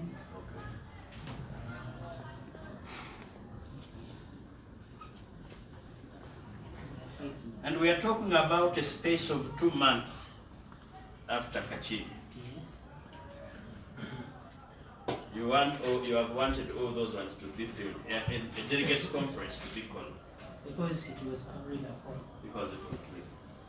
Could that be the reason you're now up in arms with your colleagues in the executive of the party?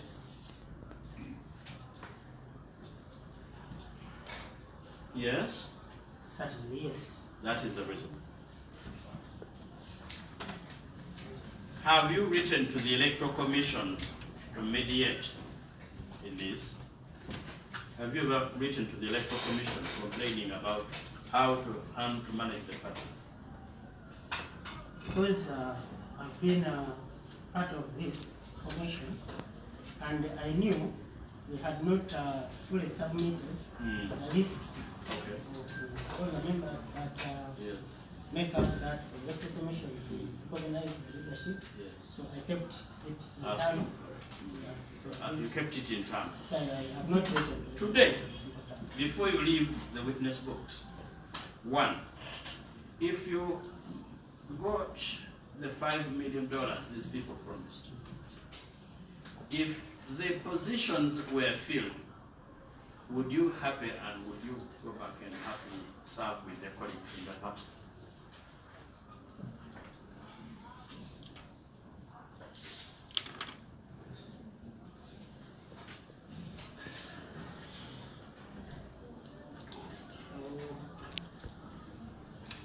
I wouldn't. You would not. So the differences are irreconcilable. Right? I wouldn't.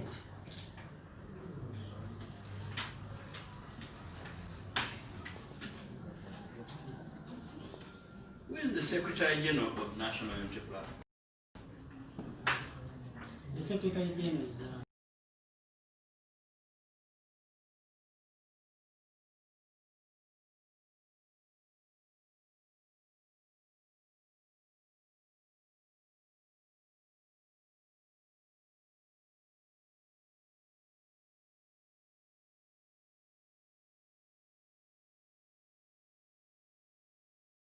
Lewis.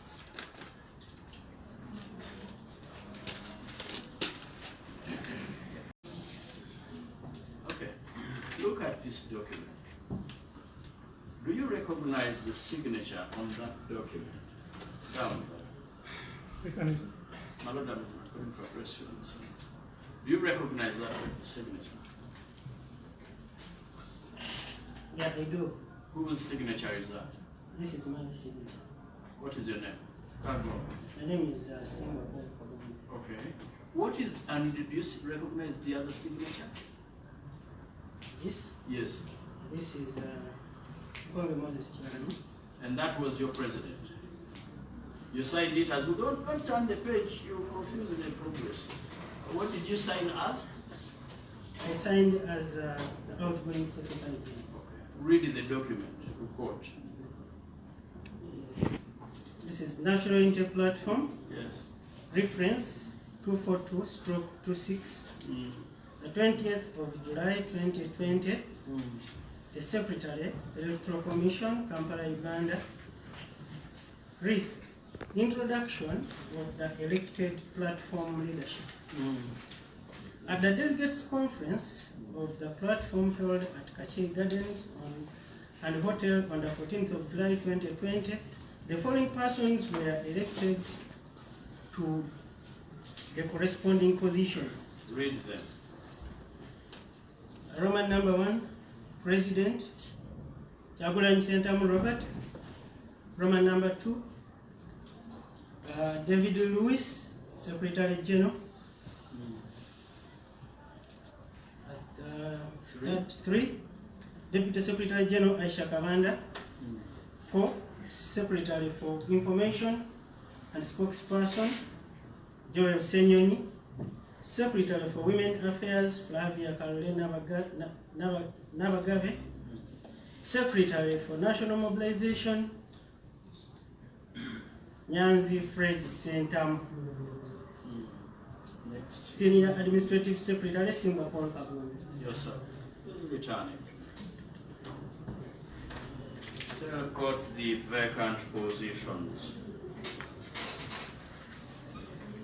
Okay, on this, read the first, look at the first letter for the one you are reading. This first one? Yes. Reference to... Not to who? The Secretary Electoral Commission. Yes, sir. Submission of minutes for delegates conference held on the 14th July 2020 at Wakiso Gardens and Hotel. Okay, read. You will review of our intentions to hold a delegates conference on the 14th of July 2020. I write to inform you that the delegates conference was successful and business was conducted in accordance with our agenda. I now hereby write to attach the minutes of the said delegates conference, which include the elected leaders for the National Unity Platform, in accordance with Section 11, subsection 4 of the Political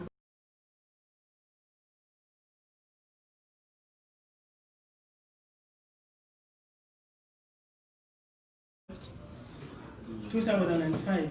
I also hereby introduce them to you. My Lord, this is annexed yet to the application itself. So you want the Electoral Commission to change whenever you have a change of mind. Is that how you want the Electoral Commission, a constitutional body, to transact business?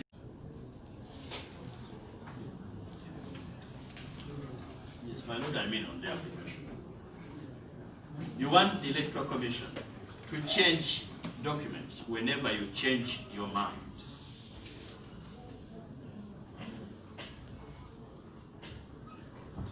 Not really. When you why are you in court?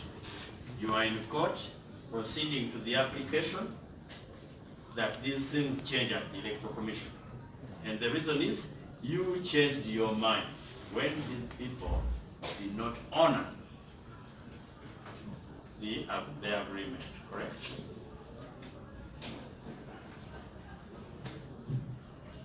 There are factors that fuel that. Because anyone will really change their mind if something that you have agreed does not over well. Okay. When do those factors come into play? When you have agreed, when what you have agreed about doesn't come to play. Doesn't come to play. Okay. Let's wrap up, please. Thank you, Madam. Mr. Kagombe, do you know Basile differs? Basile differs. Do you know Basile? I don't know him. You don't know him? Yes. Do you know this gentleman called Tuala Hassan? I don't know him. You have been Secretary General to this party. Yes. You don't know them. I don't know him.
you cancel it incidentally in this affidavit of the 17th?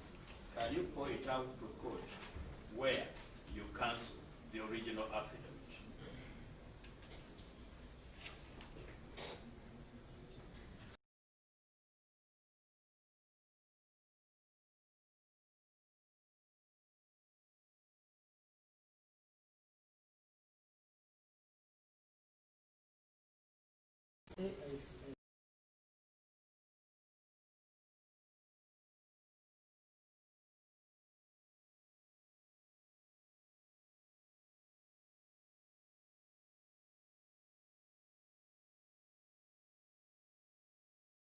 Supplementary affidavit.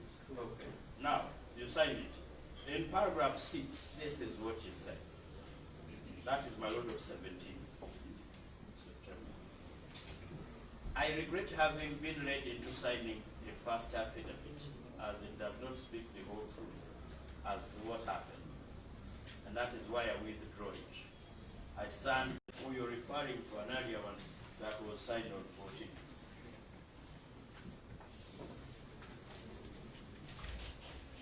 I need the one that was signed on the 14th because this was this supplementary to state a second. Now, I am actually happy, my Lord, that this is my last leg, which brings us close to the answer. So, by that one of Barungi by Ingana, are you referring to this one? Have it. I wrote the one of 14. Okay.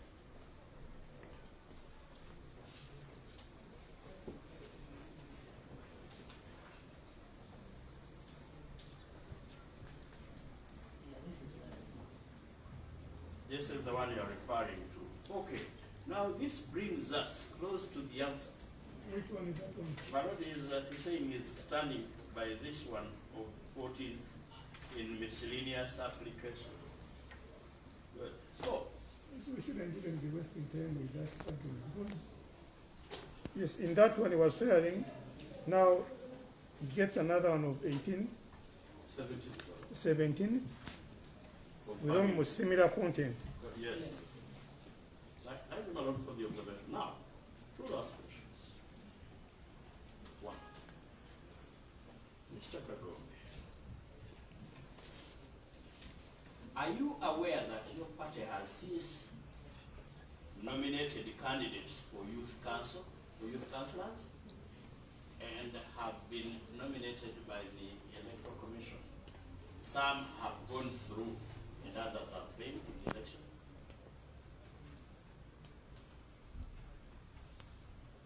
Senior Administrative Secretary.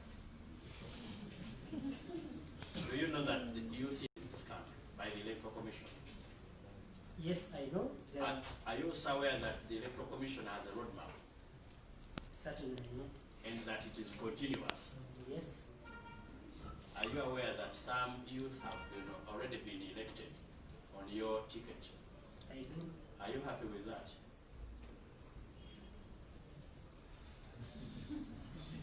I am. Are you also aware that councillors have been nominated by your party to run in the national and local government elections?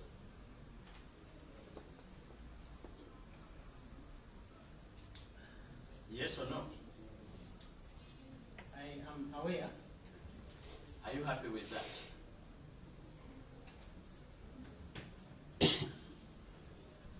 Not really. You're not happy. You actually don't want them to win. There is. Do you want them to win? Can I make some clarification? No. Just answer this. Do you want them to win?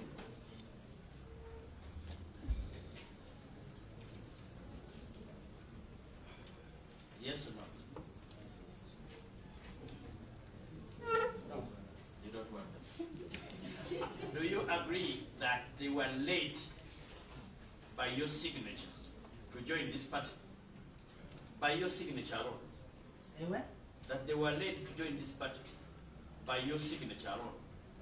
And that you introduced to the world a new leadership in this party that signed their nomination forms and that they took their papers to this same electoral commission national unity platform to have the officers you showed to them sign their nomination papers and present to the electoral commission.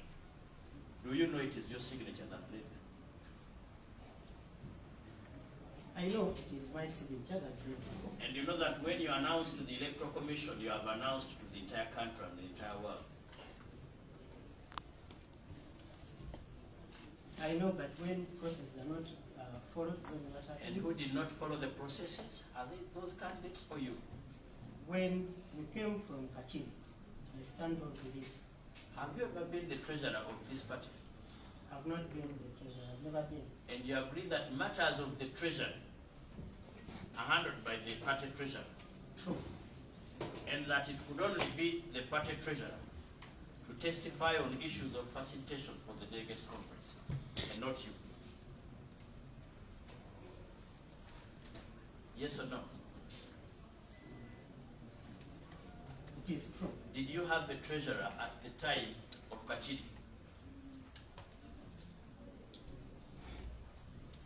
At the time of Kachiri, we had a treasurer. What was the name of that treasurer? It was Winston. She was. Has he complained to you that he did not get facilitation? Yes. Have you ever received accountability from him? No accountability has ever been brought forward. Has his complaint ever been addressed to you in writing? No. Fine. As you appear to be a horrendous liar, do you know the implication of that lie to the political life of this country and its citizens? Have you ever weighed them? Yes, I do. What could they be? Do you know just your lie can cause war in this country and millions of people perish?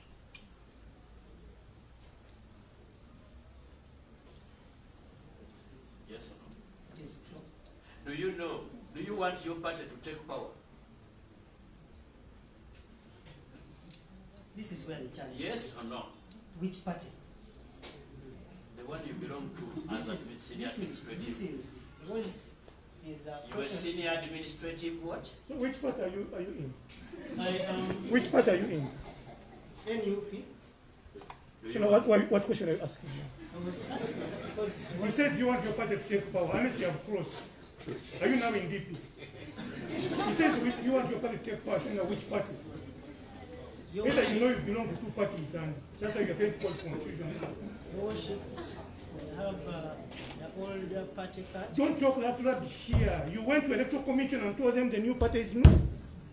No, you can't be seen to be here saying no. We have the old party of no. You can't have old and new. When you went, you gave them, you misrepresented whatever councils you gave. They registered a new party. And now you see now you're a member of which party now? NURP. Don't think you're all fools. You can say that in your book founders notice code. You know the party you are in, you are a senior administrative officer, and I say no, which party?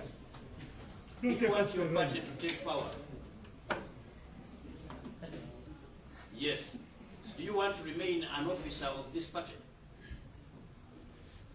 Yes. With this conduct, do you want to lead people? Do you want to lead people with this conduct?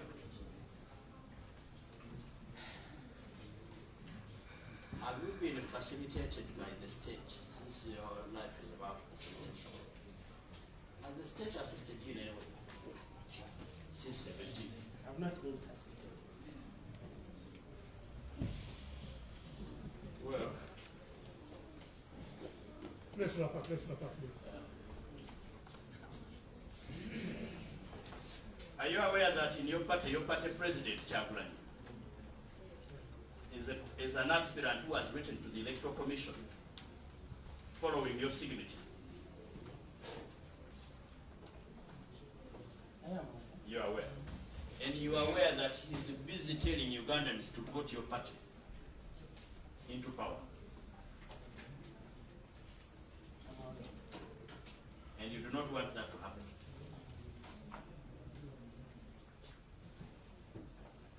Do you want Chagulanyi as a member of your party? Yes or no?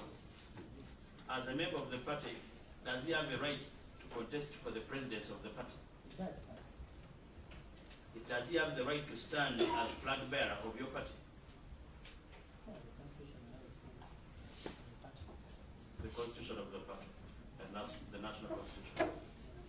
And by your signature, you led him to pursue those ambitions.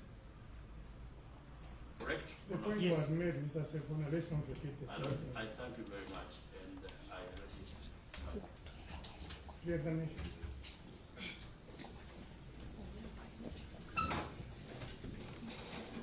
Permission, my Lord, I need to step up for My name is Juanita Eno, representing the second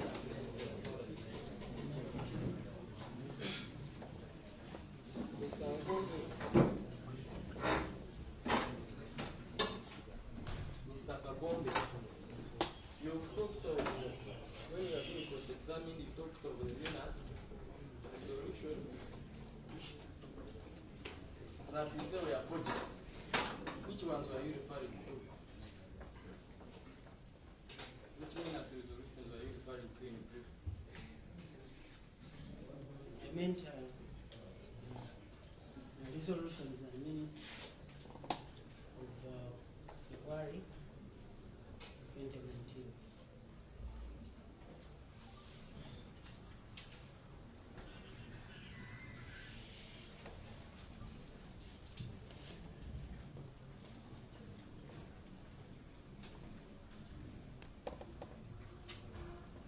Now, specifically, what was that resolution all about? No, don't take us there. All those things are here. You have even a gazette, you have everything. It was attached here. Now you want to begin asking them about the whole thing, they go to court? No, that is all we don't have to go to. It's already here.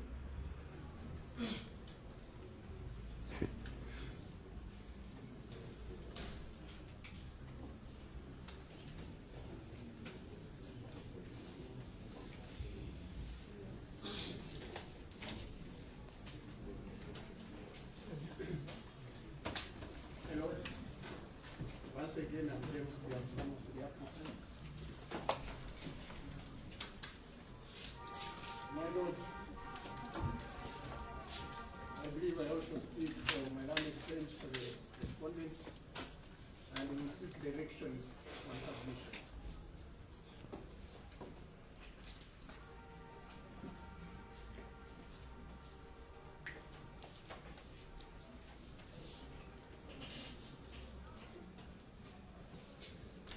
The first submission by Tuesday.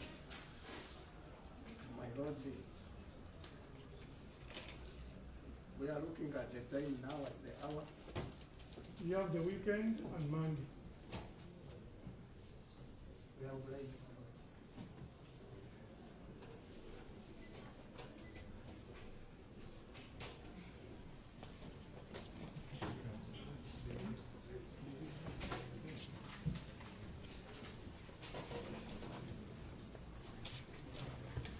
The hour, my Lord.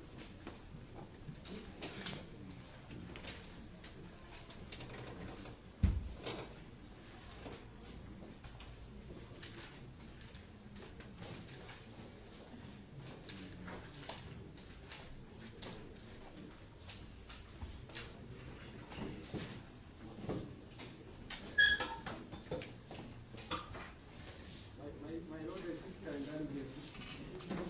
Are these oral or written submissions? My Lord, before the schedule, permit me, and with the indulgence of my colleague.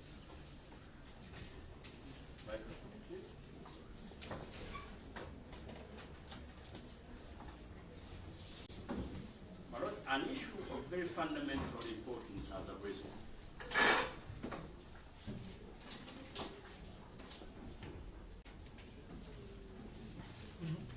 And this issue relates to the identity of Mr. Vasile, differs. Basile differs.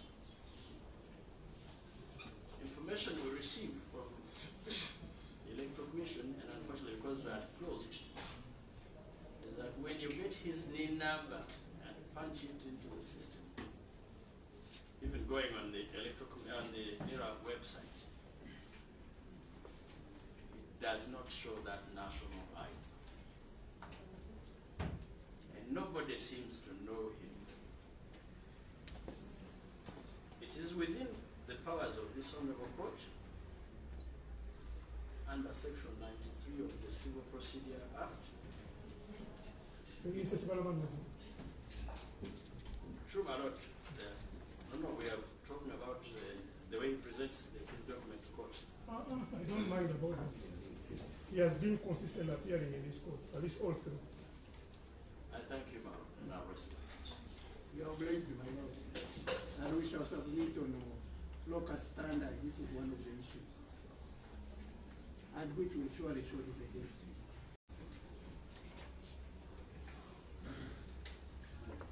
Preference, my lord, would be oral. Or we could. No, I don't have that time. I don't want the drama you're having here. Go and write your things and throw them to me. Thank you, my lord. We shall throw them.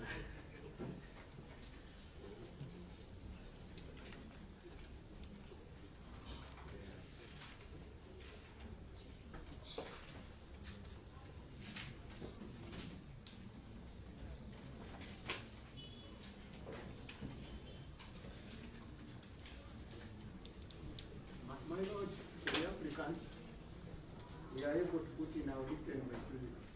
Next week, Tuesday will be 29th September. Close of business on that. The applicants file submissions by 29 September 2020.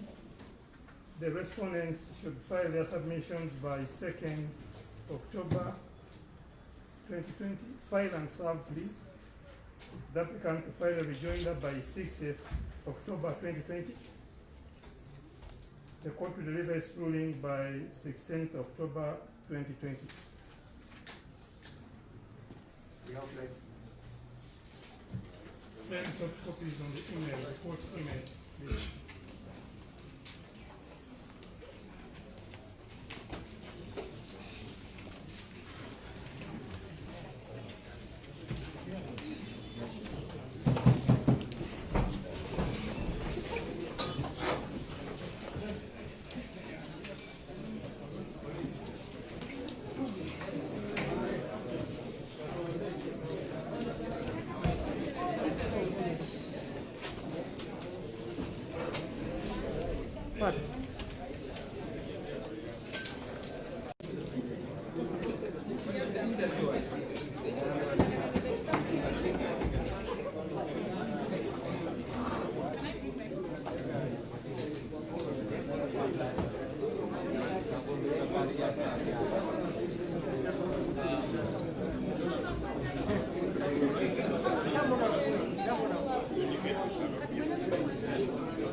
Ndi mukoti.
Watu haramu.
for asylum. We want to invite everybody to pray for Mzee Kibalama. Just because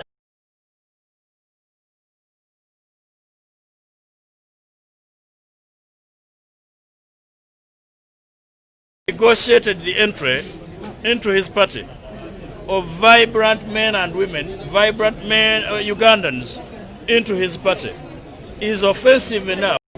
We are not on trial. The democracy of this country, the systems and institutions of this country are on trial.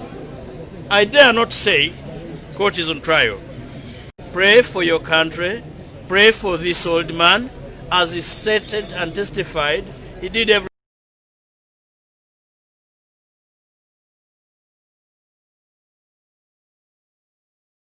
Now he's paying with the wrath of the state meted unto him. May I now take the opportunity to abagamba government newakana Mzee Kibalama muwambe agaba wamba muwambe yandi agadde nnyo okudda makage omusajja omukulu w'emyaka 59 nti government bannansi mumuyambe adewuwe afune emirembe mu mbeera ya bulijjo mwamala tubadde tubagamba engeri amagye g'eggwanga gye geenyigira mu byobufuzi bw'eggwanga ebyawula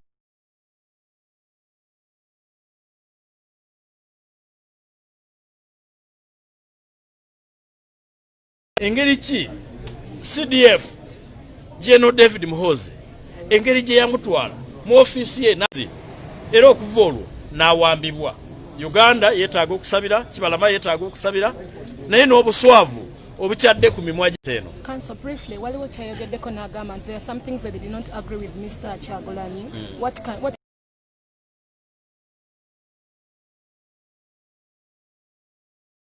bulidde bye ngenda nabyo byatatubuulidde sigenda nabyo naye akugambye ne bye bamwogeza mu katambi ak'obuwaze naye yali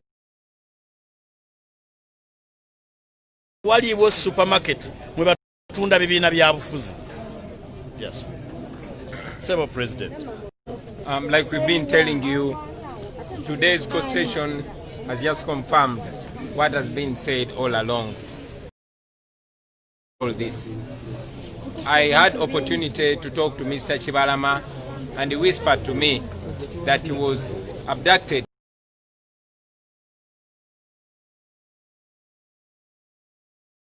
Also, it is clear that the army commander of this country is behind this, and of course the state claimed that we have not stood with him on account of the video that was seen by the public. He denied it under oath. I want to ask all of you peace-loving Ugandans in Uganda and all over the who can demand for his freedom, please demand for that freedom. I told Mr. Kibalama that I've ever been in the situation I was in custody in Arua, and I told him to be strong. Unfortunately, we don't have the same strength levels. To pray for him, to demand for his freedom. I've already introduced a discussion, and together as a team we're going to discuss with our league because he's clearly under detention. According to those who were there,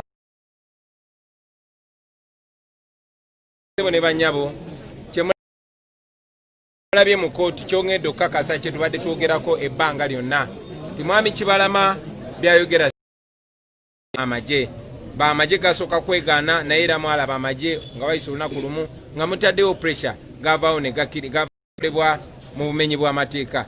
Nfunye omukisa ne njogerako ne mwami Kibalama era abannamawulire abamu mbadde mulaba nga twogera naye n'ambuulira Horsemouth.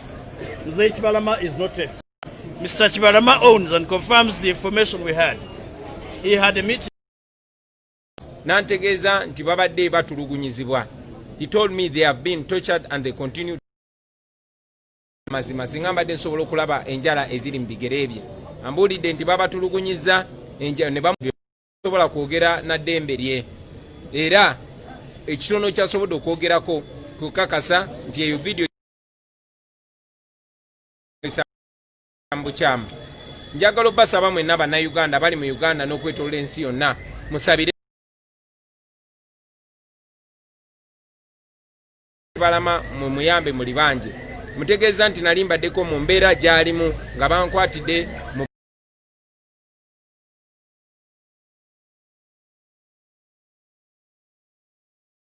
kola mu bumenyi bw'amateeka era ne mutegeeza nti bwayimirira ku mazima n'ayogera ekituufu ajja abantu bajja ku saawa zino omulabi amagye ge gamuleese ate ne gamugjawo nga tewali okumala wiiki 2 namba tewali ennyo mwami bino byonna byokola abaamini baabikola abasadaamu baabikola abagadafi baabikola.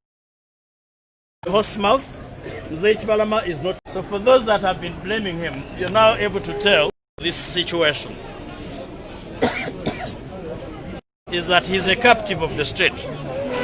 The participation of the security forces of this country in the politics, and Mr. Kibalama owns and confirms the information we had. He had a nantegeeza nti babadde batulugunyizibwa. He told me they have been tortured and they continue to undergo this. But remember, you're not the Mugabe did it, Omar el-Bashir did it, and all other dictators did it. But finally, they fell. And you will fall. Thank you very much.